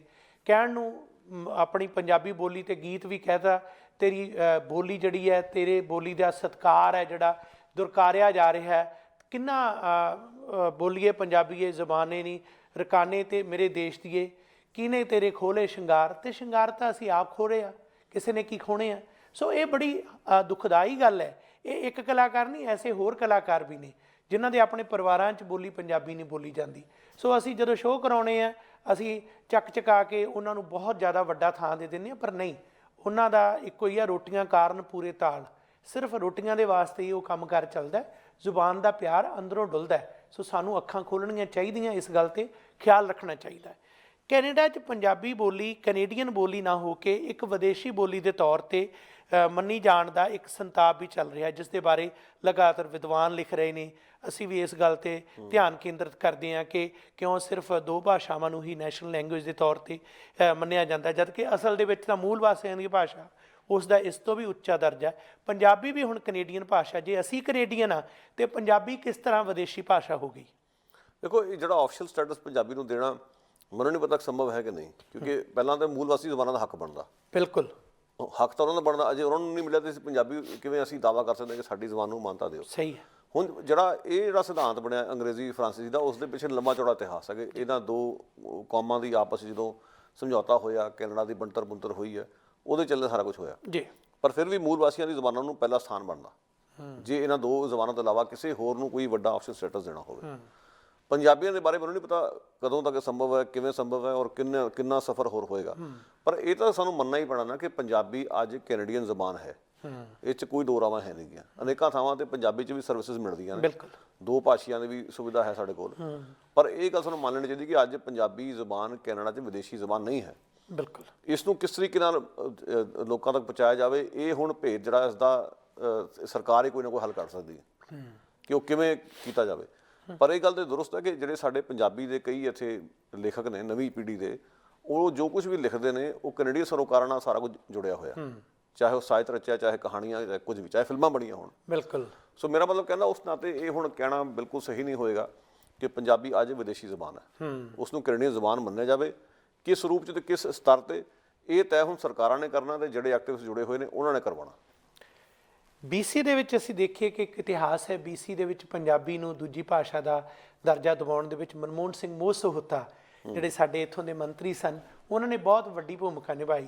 ਠੀਕ ਹੈ, ਸੰਸਥਾਵਾਂ ਨੇ ਉਤਸ਼ਾਹਿਤ ਕੀਤਾ, ਪਰ ਉਹਨਾਂ ਨੇ ਅਗਵਾਈ ਦਿੱਤੀ ਤੇ ਆਪਣੀ ਮਾਂ ਦਾ ਹਵਾਲਾ ਦੇ ਕੇ ਉਹ ਗੱਲ ਕਰਦੇ ਹੁੰਦੇ ਆ ਅਕਸਰ ਕਿ ਮੇਰੀ ਮਾਂ ਨੇ ਕਿਹਾ, ਪੁੱਤ ਤੂੰ ਜੋ ਵੀ ਬਣਿਆ ਆਪਣੀ ਵਿਰਸੇ ਲਈ, ਵਿਰਾਸਤ ਲਈ, ਆਪਣੀ ਬੋਲੀ ਲਈ ਕੁਝ ਕਰੀ। ਸੋ ਉਹ ਇੱਥੋਂ ਦੇ ਜਿਹੜੇ ਢਾਂਚੇ ਦੇ ਵਿੱਚ ਉਤਰਦੇ ਹੋਏ ਵੀ ਆਪਣੀ ਜ਼ੁਬਾਨ ਦੇ ਪ੍ਰਤੀ ਇੰਨਾ ਸਤਿਕਾਰ ਦੇ ਗਏ। ਸਕੂਲਾਂ ਦੇ ਵਿੱਚ ਪੰਜਾਬੀ ਬੋਲੀ ਨੂੰ ਦੂਜੀ ਭਾਸ਼ਾ ਦੇ ਤੌਰ 'ਤੇ ਲਾਗੂ ਕੀਤਾ ਗਿਆ। ਬੇਸ਼ੱਕ ਕੁਝ ਸ਼ਰਤਾਂ ਅਜੇ ਵੀ ਜਿਹੜੀਆਂ ਹਨ ਨਿਰਮੂਲ ਨੇ ਕਿ ਗਿਣਤੀ ਘੱਟੋ ਘੱਟ ਇੰਨੀ ਹੋਵੇ ਤਾਂ ਹੀ ਪੜ੍ਹਾਈ ਜਾ ਸਕਦੀ ਹੈ, ਜਾਂ ਇਸ ਗ੍ਰੇਡ ਤੋਂ ਤਾਂ ਇਸ ਗ੍ਰੇਡ ਤੱਕ ਹੀ ਪੜ੍ਹਾਈ ਜਾ ਸਕਦੀ ਹੈ। ਪਰ ਇਹਦੇ ਬਾਵਜੂਦ ਇੱਕ ਸੰਤਾਪ ਸਾਡਾ ਵੀ ਹੈ ਕਿ ਜੇ ਸਾਨੂੰ ਮੌਕਾ ਮਿਲਿਆ, ਅਸੀਂ ਐਡੀ ਵੱਡੀ ਤਾਦਾਦ 'ਚ ਇਸ 'ਤੇ ਵਸਦੇ ਹਾਂ, ਤਾਂ ਫਿਰ ਸਕੂਲਾਂ 'ਚ ਬੱਚਿਆਂ ਨੂੰ ਪੰਜਾਬੀ ਕਿਉਂ ਨਹੀਂ ਪੜ੍ਹਾਉਂਦੇ? ਉੱਥੇ ਜਾ ਕੇ ਆਪਸ਼ਨਲ ਤੌਰ 'ਤੇ ਜੇਕਰ ਸਾਨੂੰ ਚੋਣ ਕਰਨ ਦਾ ਮੌਕਾ ਮਿਲਦਾ ਹੈ ਤਾਂ ਅਸੀਂ ਪੰਜਾਬੀ ਦੀ ਚੋਣ ਕਿਉਂ ਨਹੀਂ ਕਰਦੇ? ਕੀ ਕਾਰਨ ਹੈ ਕਿ ਅਸੀਂ ਅੱਜ ਇਹ ਵੀ ਦੇਖਦੇ ਹਾਂ ਕਿ ਜਿਸ ਤਰ੍ਹਾਂ ਕੰਮਕਾਰ ਦੇ ਲਈ, ਰੁਜ਼ਗਾਰ ਦੇ ਲਈ, ਜਾਣਕਾਰੀ ਦੇ ਲਈ, ਗਿਆਨ ਦੇ ਲਈ ਬੈਂਕਾਂ, ਦਫ਼ਤਰਾਂ ਜਾਂ ਸਿਹਤ ਸੇਵਾਵਾਂ ਹਰ ਥਾਂ 'ਤੇ ਪੰਜਾਬੀ ਬੁਲਾਰਿਆਂ ਨੂੰ ਨਾਲੋਂ ਨਾਲ ਪਹਿਲ ਦਿੱਤੀ ਜਾਂਦੀ ਹੈ, ਫਿਰ ਅਸੀਂ ਇਸ ਤਰ੍ਹਾਂ ਕਿਉਂ ਗੁਰੇਜ਼ ਕਰਦੇ ਹਾਂ? ਆਪਣੇ ਬੱਚਿਆਂ ਦੇ ਚੰਗੇ ਭਵਿੱਖ ਲਈ ਪੰਜਾਬੀ ਜੇਕਰ ਇੱਕ ਹੋਰ ਜ਼ੁਬਾਨ ਜੁੜਦੀ ਹੈ ਤੇ ਉਹਨਾਂ ਨੂੰ ਮੌਕਾ ਮਿਲਦਾ, ਫਿਰ ਵੀ ਅਸੀਂ ਕਿਉਂ ਗੁਰੇਜ਼ ਕਰਦੇ ਹਾਂ? ਜੇ ਸਹੂਲਤਾਂ ਮਿਲ ਰਹੀਆਂ ਉਹਨਾਂ ਦਾ ਫਾਇਦਾ ਕਿਉਂ ਨਹੀਂ ਉਠਾਉਂਦੇ? ਕੀ ਇਹਦੇ ਵਿੱਚ ਚੇਤਨਾ ਦੀ ਘਾਟ ਹੈ, ਜਾਂ ਉਹਨਾਂ ਦੇ ਅੰਦਰ ਪਿਆਰ ਦੀ ਘਾਟ ਹੈ, ਜਾਂ ਮਾਪਿਆਂ ਦੀ ਕੁਝ ਹੋਰ ਸੋਚ ਹੈ? ਕਿਉਂ ਇੱਕ ਮੌਕੇ ਦਾ ਅਸੀਂ ਲਾਭ ਨਹੀਂ ਉਠਾ ਰਹੇ? ਕਈ ਕਾਰਨ ਨੇ ਗੁਰਵਿੰਦਰ ਸਿੰਘ ਜੀ। ਇੱਕ ਤਾਂ ਕਿਧਰੇ ਨਾ ਕਿਧਰੇ ਮੈਨੂੰ ਲੱਗਦਾ ਕਿ ਹੀਣ ਭਾਵਨਾ ਵੀ ਹੈ, ਔਰ ਇਹ ਨਸਲਵਾਦ ਦਾ ਇੱਕ ਰੂਪ ਹੈ ਜੀ, ਕਿ ਤੁਹਾਨੂੰ ਅਹਿਸਾਸ ਕਿਤੇ ਨਾ ਕਿਤੇ ਹੈ ਕਿ ਵੀ ਅਸੀਂ ਬਾਹਰ ਨਾ ਲੱਗੀ, ਅਸੀਂ ਮੁਖਤਾਰ ਕਿਵੇਂ ਬਣਨਾ, ਮੁਖਤਾਰਾਂ ਨਾਲ ਜੁੜ ਕੇ ਕਿਵੇਂ ਰਹਿਣਾ। ਸੋ ਕਿਧਰੇ ਨਾ ਕਿਧਰੇ ਇਸ ਤਰ੍ਹਾਂ ਦਾ ਇੱਕ ਅਹਿਸਾਸ ਵੀ ਹੈ, ਪਰ ਮੈਨੂੰ ਲੱਗਦਾ ਉਸ ਅਹਿਸਾਸ ਤੋਂ ਨਿਕਲ ਆਉਣ ਦੀ ਲੋੜ ਆ, ਕਿਉਂਕਿ ਜਦੋਂ ਇੱਥੋਂ ਦਾ ਸਿਸਟਮ, ਇੱਥੋਂ ਦੀ ਸਰਕਾਰ ਇੱਕ ਤੁਹਾਨੂੰ ਗੁੰਜਾਇਸ਼ ਦੇ ਰਹੀ ਇਸ ਚੀਜ਼ ਦੀ ਕਿ ਤੁਸੀਂ ਆਪਣੀ ਵੰਨ-ਸੁਵੰਨਤਾ ਮਾਣੋ। ਹਾਂਜੀ, ਤੁਸੀਂ ਬਹੁਤ ਸੱਭਿਆਚਾਰਕ ਤਰੀਕੇ ਨਾਲ ਇੱਕ ਢਾਂਚਾ ਬਣਾ ਕੇ ਤੇ ਹਰ ਇੱਕ ਨੂੰ ਆਪਣੇ ਆਪਣੇ ਜਿਹਨੂੰ ਕਹਿੰਦੇ ਨਾ ਕਿ ਆਪਣੀ ਪਛਾਣ ਉੱਤੇ, ਆਪਣੇ ਸੰਸਕਾਰਾਂ ਉੱਤੇ ਮਾਣ ਕਰਨ ਲਈ ਇੱਕ ਮੌਕਾ ਦੇ ਰਹੇ ਹੋ। ਇਸ ਮੌਕੇ 'ਤੇ ਇਸ ਤਰ੍ਹਾਂ ਦੀ ਸ਼ਰਮ ਤੇ ਨਮੋਸ਼ੀ ਨਹੀਂ ਚਾਹੀਦੀ। ਖੁੱਲ੍ਹ ਕੇ ਤੁਸੀਂ ਪੰਜਾਬੀ ਦੀ ਵਰਤੋਂ ਕਰੋ, ਲਿਖੋ, ਪੜ੍ਹੋ, ਬੋਲੋ। ਹੁਣ ਲਾਇਬ੍ਰੇਰੀਆਂ 'ਚ ਪੰਜਾਬੀ ਦੀ ਕਿਤਾਬਾਂ ਉਪਲਬਧ ਨੇ, ਬੱਚਿਆਂ ਨੂੰ ਉਤਸ਼ਾਹਿਤ ਕਰੋ ਕਿ ਕਿਤਾਬਾਂ ਪੰਜਾਬੀ 'ਚ ਲਿਆਉਣ, ਜੋੜ ਕੇ ਪੜ੍ਹਨਾ ਸਿੱਖਣ, ਕਾਇਦੇ ਘਰਾਂ 'ਚ ਹੋਣ। ਇਹ ਤਾਂ ਕੋਸ਼ਿਸ਼ਾਂ ਮਾਪਿਆਂ ਨੂੰ ਆਪ ਕਰਨੀਆਂ ਪੈਣਗੀਆਂ। ਸਹੂਲਤਾਂ ਸਾਰੀਆਂ ਮਿਲ ਰਹੀਆਂ, ਵਿਡੰਬਣਾ ਇੱਥੇ ਇਹ ਹੈ ਕਿ ਸਭ ਕੁਝ ਮਿਲ ਰਿਹਾ, ਸਹੂਲਤਾਂ ਮਿਲ ਰਹੀਆਂ ਇੱਥੇ, ਔਰ ਵਿਦੇਸ਼ਾਂ ਵਿੱਚ ਪੰਜਾਬੀ ਸਕੂਲਾਂ 'ਚ ਪੜ੍ਹਾਈ ਵੀ ਜਾ ਰਹੀ ਹੈ। ਚਾਹੇ ਉਹ 'ਚ ਕਈ ਤਰ੍ਹਾਂ ਦੀਆਂ ਊਣਤਾਈਆਂ ਨੇ ਕਿ ਗਿਣਤੀ ਦੀ ਸਮੱਸਿਆ, ਕਿ ਕਿੰਨੀ ਕੁ ਸਟਰੈਂਥ ਹੈ ਸਟੂਡੈਂਟਸ ਦੀ, ਹੈ ਨਾ, ਪਰ ਪੜ੍ਹਾਈ ਤੇ ਜਾ ਰਹੀ ਨਾ, ਤੁਹਾਨੂੰ ਸਹੂਲਤ ਮਿਲੀ ਹੋਈ ਆ। ਅੱਜ ਵੀ ਜੇ ਮਾਪੇ ਕਿਸੇ ਥਾਂ ਤੇ ਝੰਡਾ ਕੱਢ ਦੇਣ ਤੇ ਲਾਜ਼ਮੀ ਤੌਰ ਤੇ ਪੰਜਾਬੀ 'ਚ ਉਹਨਾਂ ਨੂੰ ਸੇਵਾ ਮਿਲੂਗੀ ਸਕੂਲ 'ਚ। ਬਿਲਕੁਲ। ਪਰ ਉਹ ਤਾਂ ਹੀ ਹੋਏਗਾ ਜੇ ਸਾਡੇ ਵਿੱਚ ਉਹ ਸ਼ਿੱਦਤ ਹੋਏਗੀ, ਸਾਡੇ ਵਿੱਚ ਉਹ ਰੁਝਾਨ ਹੋਊਗਾ, ਸਾਡੇ ਵਿੱਚ ਉਹ ਜਜ਼ਬਾ ਹੋਊਗਾ ਕਿ ਅਸੀਂ ਜ਼ੁਬਾਨ ਨਾਲ ਜੁੜਨਾ। ਕਈ ਵਾਰੀ ਮੈਂ ਵੇਖਦਾ ਕਿ ਧਰਮ ਨਾਲ ਅਸੀਂ ਜੁੜ ਜਾਂਦੇ ਬਹੁਤ ਛੇਤੀ, ਜ਼ੁਬਾਨ ਦੇ ਮਾਮਲੇ 'ਚ ਧਰੋ ਕਰ ਜਾਂਦੇ ਹਾਂ। ਹੁਣ ਕਈ ਸਾਡੇ ਭਾਈਚਾਰੇ ਦੇ, ਸਿੱਖ ਭਾਈਚਾਰੇ ਦੇ ਲੋਕ ਨੇ, ਬਹੁਤ ਜ਼ੋਰ ਦਿੰਦੇ ਆਪਣੇ ਬੱਚਿਆਂ ਨੂੰ ਸਿੱਖ ਬਣਾਉਣ ਦੀ। ਚਲੋ ਚੰਗੀ ਗੱਲ ਆ, ਬਣਾਓ, ਉਹਨਾਂ ਨੂੰ ਉਸ ਗੱਲ ਤੇ ਮਾਣ ਹੋਵੇ, ਗੁਰੂ ਨਾਨਕ ਸਾਹਿਬ ਦੇ ਇਤਿਹਾਸ ਤੇ, ਗੁਰੂ ਗੋਬਿੰਦ ਸਿੰਘ ਜੀ ਦੇ ਇਤਿਹਾਸ ਤੇ। ਪਰ ਜਦੋਂ ਜ਼ੁਬਾਨ ਦੀ ਗੱਲ ਆਉਂਦੀ ਉੱਥੇ ਕੋਈ ਨਾ ਕੋਈ ਮਤਲਬ ਕਮੀ ਰਹਿ ਜਾਂਦੀ ਹੈ। ਕਈ ਵਾਰੀ ਉਹ ਬੱਚੇ ਹੋਣਗੇ ਨਿੱਕੇ ਨਿੱਕੇ ਜਿਹੇ, ਉਹਨਾਂ ਨੇ ਪੂਰੇ ਆਪਣਾ ਦਸਤਾਰਾਂ ਵਿੱਚ ਆਈਆਂ ਹੋਣਗੀਆਂ, ਪਰ ਉਹਨਾਂ ਦੀ ਪੰਜਾਬੀ ਉਨੀ ਮਜ਼ਬੂਤ ਨਹੀਂ ਹੁੰਦੀ, ਕਿਉਂਕਿ ਕਿਧਰੇ ਨਾ ਕਿਧਰੇ ਜ਼ੁਬਾਨ ਨੂੰ ਅਸੀਂ ਸੈਕੰਡਰੀ ਕਰਤਾ। ਇਹ ਨਾ ਭੁੱਲੋ ਕਿ ਜ਼ੁਬਾਨ ਪਹਿਲੋਂ ਹੈ। ਬਿਲਕੁਲ। ਸੱਭਿਅਤਾ ਜਿਹੜੀ ਹੈ ਉਹ ਜ਼ੁਬਾਨ ਨਾਲ ਜੁੜੀ ਹੋਈ ਹੈ, ਉਸ ਦੇ ਵਿੱਚੋਂ ਬਾਕੀ ਚੀਜ਼ਾਂ ਪਨਪਦੀਆਂ, ਚਾਹੇ ਉਹ ਇੱਕ ਵੱਖਰੇ ਅਡਰੀ ਪਛਾਣ, ਤੁਹਾਡਾ ਮਜ਼ਹਬ, ਸਾਰਾ ਕੁਝ, ਪਰ ਮੂਲ ਕੀ ਹੈ? ਜ਼ੁਬਾਨ ਤੇ ਤੁਹਾਡਾ ਉਹ ਖਿੱਤੇ ਦੀ ਜਿਹੜੀ ਆਪਣੀ ਪੂਰੀ ਜਿਹੜੀ ਭੂਗੋਲਿਕ ਸਥਿਤੀਆਂ ਨੇ। ਸੋ ਉਸ ਤਰੀਕੇ ਨਾਲ ਤੁਹਾਡੀ ਪਛਾਣ ਦਾ ਜਿਹੜਾ ਮਸਲੇ ਨਾਲ ਜੁੜਿਆ ਹੋਇਆ ਜ਼ੁਬਾਨ ਦਾ ਮਸਲਾ, ਉਹਦੇ ਨਾਲ ਚੰਗੇ ਤਰੀਕੇ ਨਾਲ ਜੁੜੋਗੇ ਤਾਂ ਤੁਹਾਡੀਆਂ ਜੜ੍ਹਾਂ ਹੋਰ ਮਜ਼ਬੂਤ ਹੋਣਗੀਆਂ ਆਉਂਦੇ ਸਮਿਆਂ ਤੱਕ। ਬਿਲਕੁਲ। ਸੋ ਇਹ ਬਹੁਤ ਲਾਜ਼ਮੀ ਹੈ ਕਿ ਪੰਜਾਬੀ ਜ਼ੁਬਾਨ ਦੇ ਉੱਤੇ ਮਾਣ ਕੀਤਾ ਜਾਵੇ, ਔਰ ਜੇ ਤੁਸੀਂ ਧਰਮ ਨਾਲ ਵੀ ਜੁੜਨਾ ਤਾਂ ਤੁਹਾਨੂੰ ਇਹ ਮੰਨ ਕੇ ਚੱਲਣਾ ਪੈਣਾ ਕਿ ਪੰਜਾਬੀ ਜ਼ੁਬਾਨ ਦਾ ਉਸ ਵਿੱਚ ਵੀ ਬਹੁਤ ਵੱਡਾ ਅਹਿਮ ਰੋਲ ਹੈ, ਜਿਸ ਤੋਂ ਤੁਸੀਂ ਇਗਨੋਰ ਨਹੀਂ ਕਰ ਸਕਦੇ। ਸੱਚਾਈ ਹੈ ਜੀ। ਜੇ ਅਸੀਂ ਇਸ ਗੱਲ ਤੇ ਫਖਰ ਮਹਿਸੂਸ ਕਰਦੇ ਹਾਂ ਕਿ ਅਸੀਂ ਗੁਰੂ ਗ੍ਰੰਥ ਸਾਹਿਬ ਦੇ ਸਿਧਾਂਤ ਸੰਕਲਪ ਨੂੰ ਵੀ ਜਾਣਨਾ, ਪਹਿਲਾਂ ਗੁਰਮੁਖੀ ਸਾਨੂੰ ਸਿੱਖਣੀ ਪੈਣੀ ਹੈ। ਦੂਸਰੀ ਗੱਲ ਇਹ ਹੈ ਕਿ ਉਸ ਦੇ ਨਾਲ ਨਾਲ ਅਸੀਂ ਇਸ ਗੱਲ ਦੇ ਪ੍ਰਤੀ ਵੀ ਸੁਚੇਤ ਹੋਈਏ ਕਿ ਅਸੀਂ ਆਪਣੇ ਇਤਿਹਾਸ ਵਿਰਸੇ ਨੂੰ ਸਹੀ ਤਰੀਕੇ ਦੇ ਨਾਲ ਆਪਣੀ ਜ਼ੁਬਾਨ ਦੇ ਵਿੱਚ ਹੀ ਸਮਝ ਸਕਦੇ ਹਾਂ। ਸੋ ਉਸ ਨੂੰ ਪ੍ਰਫੁੱਲਤ ਕਰਨ ਲਈ ਸਾਰਿਆਂ ਤੋਂ ਪਹਿਲਾਂ ਜ਼ਰੂਰੀ ਹੈ ਆਪਣੀ ਬੋਲੀ 'ਤੇ ਮਾਣ ਕਰਨਾ। ਵੈਸੇ ਵੀ ਜਦੋਂ ਅਸੀਂ ਦੇਖਦੇ ਹਾਂ ਕਿ ਸਾਡਾ ਕੋਈ ਬੱਚਾ ਪਰਿਵਾਰ ਦੇ ਵਿੱਚ ਪੰਜਾਬੀ ਬੋਲਦਾ ਅਤੇ ਚਾਅ ਕਿੰਨਾ ਪੈਦਾ ਹੁੰਦਾ, ਠੇਠ ਪੰਜਾਬੀ ਉਹਨਾਂ ਤੋਂ ਸੁਣਦੇ ਆ, ਉਸ ਦੇ ਵਿੱਚ ਬਹੁਤ ਵੱਡੀ ਜਿਹੜੀ ਹੈ ਇੱਕ ਖੁਸ਼ੀ ਹੁੰਦੀ ਹੈ। ਪਰ ਜਿੱਥੇ ਇਹ ਘਾਟ ਹੈ ਉਸ ਨੂੰ ਦੂਰ ਕਰਨਾ ਬੜਾ ਜ਼ਰੂਰੀ ਹੈ। ਅਸੀਂ ਇਸ ਗੱਲ 'ਤੇ ਆਪਣੇ ਅੰਦਰ ਹੀਣ ਭਾਵਨਾ ਨੂੰ ਕੱਢੀਏ ਕਿ ਅਸੀਂ ਪੰਜਾਬੀ ਬੋਲ ਕੇ ਸ਼ਾਇਦ ਕਿਸੇ ਕਿਸਮ ਦਾ ਜਿਹੜਾ ਅਹੀਣਤਾ ਦਾ ਸ਼ਿਕਾਰ ਹੋ ਰਹੇ ਹਾਂ। ਬਿਲਕੁਲ ਨਹੀਂ। ਇਹ ਗੱਲ ਜ਼ਿਆਦਾਤਰ ਜਿਹੜੇ ਸਾਡੇ ਭਾਰਤ ਤੋਂ, ਪੰਜਾਬ ਤੋਂ ਆ ਰਹੇ ਵਿਦਿਆਰਥੀ ਨੇ, ਉਹਨਾਂ ਦੇ ਵਿੱਚ ਵੀ ਹੈ। ਉਹਨੂੰ ਵੀ ਦੂਰ ਕਰਨਾ ਚਾਹੀਦਾ। ਉਹ ਵੀ ਆ ਕੇ ਕੋਸ਼ਿਸ਼ ਕਰਦੇ ਨੇ ਕਿ ਸ਼ਾਇਦ ਅਸੀਂ ਅੰਗਰੇਜ਼ੀ ਜਾਂ ਹੋਰ ਜ਼ੁਬਾਨ ਬੋਲਾਂਗੇ, ਸ਼ਾਇਦ ਸਾਡਾ ਪ੍ਰਭਾਵ ਜ਼ਿਆਦਾ ਪਏਗਾ। ਐਸੀ ਕੋਈ ਗੱਲ ਨਹੀਂ ਹੈ। ਤੁਹਾਨੂੰ ਪੰਜਾਬੀ ਜ਼ੁਬਾਨ ਦੇ ਰਾਹੀਂ ਸਾਂਝ ਪਾਉਣ ਦੇ ਵਿੱਚ ਸੌਖ ਵੀ ਹੋਏਗੀ। ਤੁਸੀਂ ਗੱਲ ਅੰਦਰੋਂ ਕਹਿ ਸਕਦੇ ਹੋ, ਤੁਹਾਡਾ ਅਰਥ ਭਰਪੂਰ ਇਹ ਸੁਨੇਹਾ। ਪਰ ਮਾਂ ਬੋਲੀ ਅਸਲ ਦੇ ਵਿੱਚ ਮਾਂ ਦੀ ਬੋਲੀ ਹੁੰਦੀ ਹੈ। ਹੁਣ ਦੇਖਣਾ ਇਹ ਹੈ ਕਿ ਜਿਹੜੀਆਂ ਮਾਵਾਂ ਨੇ ਉਹ ਕੀ ਬੋਲਦੀਆਂ ਨੇ, ਉਹ ਘਰਾਂ ਦੇ ਵਿੱਚ ਕੀ ਬੋਲਦੀਆਂ ਨੇ, ਜਾਂ ਉਹਨਾਂ ਦੀ ਆਪਣੀ ਜ਼ੁਬਾਨ ਕੀ ਹੈ। ਜੇ ਉਹ ਆਪਣੀ ਜ਼ੁਬਾਨ ਹੀ ਪੰਜਾਬੀ ਨਹੀਂ ਅਪਣਾਉਂਦੇ ਤਾਂ ਅਗਲੀ ਪੀੜ੍ਹੀ ਕੀ ਅਪਣਾਏਗੀ? ਪਹਿਲੀ ਪੀੜ੍ਹੀ ਮਾਂ ਦੀ ਜ਼ੁਬਾਨ, ਉਸ ਤੋਂ ਬਾਅਦ ਦੂਜੀ ਪੀੜ੍ਹੀ ਦਾਦੇ ਦੀ ਬਣ ਗਈ, ਤੀਸਰੀ ਪੜਦਾਦੇ ਦੀ, ਉਦੋਂ ਬਾਅਦ ਜ਼ੁਬਾਨ ਖਤਮ। ਜੇ ਇਹ ਸਿਲਸਿਲਾ ਸਾਡਾ ਇੱਥੇ ਰਿਹਾ ਤਾਂ ਯੂਨੈਸਕੋ ਨੇ ਜਿਵੇਂ ਪਹਿਲਾਂ ਚਿੰਤਾ ਪ੍ਰਗਟਾਈ ਸੀ ਕਿ ਕਾਫੀ ਭਾਸ਼ਾਵਾਂ ਲਈ ਆਉਂਦੇ 50 ਸਾਲਾਂ 'ਚ ਖਤਰਾ ਹੈ, ਤਾਂ ਇਹ ਸੱਚ ਹੈ ਕਿ ਖਤਰਾ ਹੋਰਨਾਂ ਦੇ ਨਾਲ ਨਾਲ ਪੰਜਾਬੀ ਨੂੰ ਵੀ ਹੋ ਸਕਦਾ ਹੈ। ਇਹ ਕਹਿਣਾ ਕਿ ਜੀ ਕੋਈ ਖਤਰਾ ਨਹੀਂ, ਇਹ ਗਲਤ ਹੈ। ਜੇ ਅਸੀਂ ਘਰਾਂ ਦੇ ਵਿੱਚ ਨਾ ਗੁਰਮੁਖੀ ਲਿਖਣੀ ਆਉਂਦੀ ਹੈ, ਨਾ ਪੰਜਾਬੀ ਬੋਲਣੀ ਆਉਂਦੀ ਹੈ, ਤਾਂ ਫਿਰ ਕਿਸ ਤਰ੍ਹਾਂ ਕਰਾਂਗੇ? ਜਿਨ੍ਹਾਂ ਘਰਾਂ ਦੇ ਵਿੱਚ ਬਜ਼ੁਰਗ ਨੇ, ਦਾਦੇ ਪੜਦਾਦੇ ਨੇ, ਉੱਥੇ ਜ਼ਰੂਰ ਠੇਠ ਪੰਜਾਬੀ ਦਾ ਇੱਕ ਆਧਾਰ ਬਣਿਆ ਹੋਇਆ। ਜਿੱਥੇ ਨਹੀਂ, ਮਾਪੇ ਵੀ ਨਹੀਂ ਬੋਲਦੇ, ਉੱਥੇ ਖਤਰਾ ਹੈ। ਇਸ ਚੀਜ਼ ਨੂੰ ਭਾਂਪਦਿਆਂ ਉਹ ਲੱਗਦਾ ਹੈ ਕਿ ਪੰਜਾਬ 'ਚ ਚਾਹੇ ਪੰਜਾਬੀ ਦੀ ਸਥਿਤੀ ਮਾੜੀ ਚੰਗੀ ਆਉਂਦੀ ਜਾਂਦੀ ਰਹੇ, ਪਰ ਉੱਥੇ ਜੜ੍ਹਾਂ ਹਨ। ਵਿਦੇਸ਼ਾਂ ਦੇ ਵਿੱਚ ਤਾਂ ਇਹ ਹੈ ਕਿ ਜੇ ਅਸੀਂ ਬੋਲਣੀ ਛੱਡ ਦਿੱਤੀ, 2 ਪੀੜ੍ਹੀਆਂ ਨੇ ਬੋਲਣੀ ਛੱਡ ਦਿੱਤੀ, ਤੇ ਤੀਜੀ ਪੀੜ੍ਹੀ ਦੀ ਪੰਜਾਬੀ ਬੋਲੀ ਕਿੱਦਾਂ ਰਹੇਗੀ? ਨਹੀਂ, ਤੁਹਾਡਾ ਕਹਿਣਾ ਬਿਲਕੁਲ ਦਰੁਸਤ ਹੈ। ਇਸ ਦੇ ਲਈ ਕੋਸ਼ਿਸ਼ਾਂ ਨਿਰੰਤਰ ਜਾਰੀ ਰੱਖਣੀਆਂ ਪੈਣਗੀਆਂ। ਔਰ ਮੈਂ ਜਿਵੇਂ ਪਹਿਲਾਂ ਕਿਹਾ, ਕੈਨੇਡਾ ਵਿੱਚ ਤਾਂ ਪੋਟੈਂਸ਼ੀਅਲ ਹੈ ਇਸ ਕਿਸਮ ਦਾ। ਜਿਹੋ ਜਿਹਾ ਮਾਹੌਲ ਇੱਥੇ ਸਰਕਾਰਾਂ ਨੇ ਬਣਾਇਆ ਹੋਇਆ ਕਿ ਤੁਹਾਡੇ ਕੋਲ ਪੂਰੇ ਮੌਕੇ ਨੇ ਕਿ ਪੰਜਾਬੀ ਜ਼ੁਬਾਨ ਨੂੰ ਤੁਸੀਂ ਹੋਰ ਮਜ਼ਬੂਤ ਕਰ ਸਕਦੇ ਹੋ। ਆਉਣ ਦੇ ਸਮੇਂ ਤੱਕ ਵੀ ਇਸ ਤਰ੍ਹਾਂ ਜਿਉਂਦੀ ਜਾਗਦੀ ਰਹੇਗੀ, ਇਸ ਗੱਲ ਦੀ ਪੂਰੀ ਇੱਥੇ ਸੰਭਾਵਨਾ ਹੈ। ਪਰ ਜੇ ਅਸੀਂ ਉਸ ਸੰਭਾਵਨਾ ਨੂੰ ਵਿੱਚੋਂ ਲਾਹਾ ਨਹੀਂ ਲੈਣਾ ਚਾਹੁੰਦੇ, ਸਾਡੇ 'ਚ ਇੱਛਾ ਨਹੀਂ, ਤੇ ਫਿਰ ਕਸੂਰ ਸਾਡਾ। ਅਸੀਂ ਸਰਕਾਰਾਂ ਨੂੰ ਕਸੂਰਵਾਰ ਨਹੀਂ ਕਹਿ ਸਕਦੇ। ਹੁਣ ਇੰਡੀਆ 'ਚ ਅਸੀਂ ਮੰਨ ਸਕਦੇ ਕਿ ਠੀਕ ਹੈ, ਖਾਸ ਪਾਰਟੀ ਦਾ ਰਾਜ ਹੈ, ਉਹਦੀ ਰੁਚੀ ਨਹੀਂ ਹੈ। ਇੱਥੇ ਤਾਂ ਉਹੋ ਜਿਹੀ ਗੱਲ ਵੀ ਹੈ ਨਹੀਂ। ਇੱਥੇ ਇਹੋ ਜਿਹੀ ਪਾਰਟੀ ਦਾ ਰਾਜ ਨਾ ਹੋਣ ਦੇ ਬਾਵਜੂਦ ਸਾਰਾ ਕੁਛ ਮਿਲਦਿਆਂ ਹੋਇਆਂ ਵੀ ਅਸੀਂ ਆਪਣੇ ਵੱਲੋਂ ਘੋਲ ਕਰ ਰਹੇ ਹਾਂ। ਉਸ ਘੋਲ ਲਈ ਅਸੀਂ ਨਿਰੰਤਰ ਖੁਦ ਜ਼ਿੰਮੇਵਾਰ ਹਾਂ। ਸੋ ਮੈਨੂੰ ਲੱਗਦਾ ਕਿ ਪੰਜਾਬੀ ਜ਼ੁਬਾਨ ਨਾਲ ਉਸ ਤਰੀਕੇ ਦਾ ਲਗਾਓ ਪੈਦਾ ਕਰਨ ਦੀ ਅੱਜ ਵੀ ਭਾਰੀ ਲੋੜ ਆ। ਪੰਜਾਬੀ ਸਾਹਿਤ ਪੜ੍ਹਨ ਵੱਲ ਸਾਡਾ ਧਿਆਨ ਹੋਣਾ ਚਾਹੀਦਾ। ਅਗਾਂਹ ਜੇ ਅਸੀਂ ਪੜ੍ਹਾਂਗੇ ਤਾਂ ਹੀ ਸਾਡੇ ਬੱਚੇ ਪੜ੍ਹਨਗੇ। ਇਸ ਗੱਲ ਦੀ ਆਸ ਨਾ ਕਰੋ ਕਿ ਅਸੀਂ ਪੜ੍ਹੀਏ ਨਾ ਪੜ੍ਹੀਏ, ਬੱਚੇ ਜ਼ਰੂਰ ਜ਼ੋਰ ਲਾਉਣ। ਜੇ ਤੁਸੀਂ ਨਹੀਂ ਲੀਡਰਸ਼ਿਪ ਦਿਖਾਓਗੇ ਤਾਂ ਬੱਚਿਆਂ ਨੇ ਵੀ ਮਾਫ ਕਰਨਾ, ਫਿਰ ਨਹੀਂ ਤੁਹਾਡੀ ਗੱਲ ਨੂੰ ਫੋਲੋ ਕਰਨਾ। ਇਹ ਦੁਖਾਂਤ ਵੀ ਹੈ। ਅਸੀਂ ਇਸ ਤੋਂ ਸੁਚੇਤ ਕਿਵੇਂ ਹੋਣਾ, ਇਸ ਦੇ ਪ੍ਰਤੀ ਜ਼ਰੂਰ ਅਸੀਂ ਵਿਚਾਰ ਰੱਖਣੇ ਨੇ। ਗੁਰਪ੍ਰੀਤ ਸਿੰਘ ਜੀ, ਤੁਹਾਡਾ ਬਹੁਤ ਧੰਨਵਾਦ, ਵਿਚਾਰਾਂ ਲਈ ਹਾਰਦਿਕ ਸ਼ੁਕਰੀਆ। ਮਿਹਰਬਾਨੀ। ਅਖੀਰ ਦੇ ਵਿੱਚ ਸਮੂਹ ਦਰਸ਼ਕਾਂ ਦੇ ਨਾਂ ਇੱਕ ਦੋਹੇ ਦੇ ਤੌਰ ਤੇ ਪੰਜਾਬੀ ਨੂੰ ਸਮਰਪਿਤ ਇਹ ਬੋਲ ਨੇ ਕਿ ਬੋਲੀ ਸਾਡਾ ਮਾਣ ਹੈ, ਬੋਲੀ ਲਵੋ ਸੰਭਾਲ। ਬੋਲੀ ਸਾਡਾ ਮਾਣ ਹੈ, ਬੋਲੀ ਲਵੋ ਸੰਭਾਲ। ਜੋ ਬੋਲੀ ਨਹੀਂ ਸਾਂਭਦੇ ਉਹਨੇ ਮਨੋਂ ਕੰਗਾਲ। ਸੋ ਵੇਖੋ ਕਿ ਅਸੀਂ ਮਨੋਂ ਕੰਗਾਲ ਬਣਨਾ ਹੈ ਕਿ ਮਾਲਾ ਮਾਲ ਹੋਣਾ ਹੈ, ਅਮੀਰ ਬਣਨਾ ਹੈ, ਵਿਰਸੇ ਦੇ ਅਮੀਰ ਬਣਨਾ ਹੈ।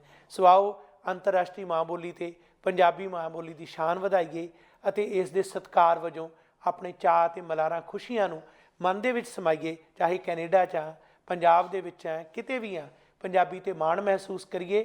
ਤੇ ਫਿਰੋਜ਼ਦੀਨ ਸ਼ਰਫ ਵਰਗੇ ਸ਼ਾਇਰਾਂ ਦੇ ਕਥਨ ਅਨੁਸਾਰ ਬੋਲੀ ਆਪਣੀ ਨਾਲ ਪਿਆਰ ਰੱਖਾਂ, ਇਹ ਗੱਲ ਆਖਣੋਂ ਕਦੇ ਨਾ ਸੰਗਦਾ ਹਾਂ। ਮੈਂ ਪੰਜਾਬੀ, ਪੰਜਾਬ ਦਾ ਸ਼ਰਫ ਸੇਵਕ, ਸਦਾ ਖੈਰ ਪੰਜਾਬੀ ਦੀ ਮੰਗਦਾ ਹਾਂ, ਸਦਾ ਖੈਰ ਪੰਜਾਬੀ ਦੀ ਮੰਗਦਾ ਹਾਂ।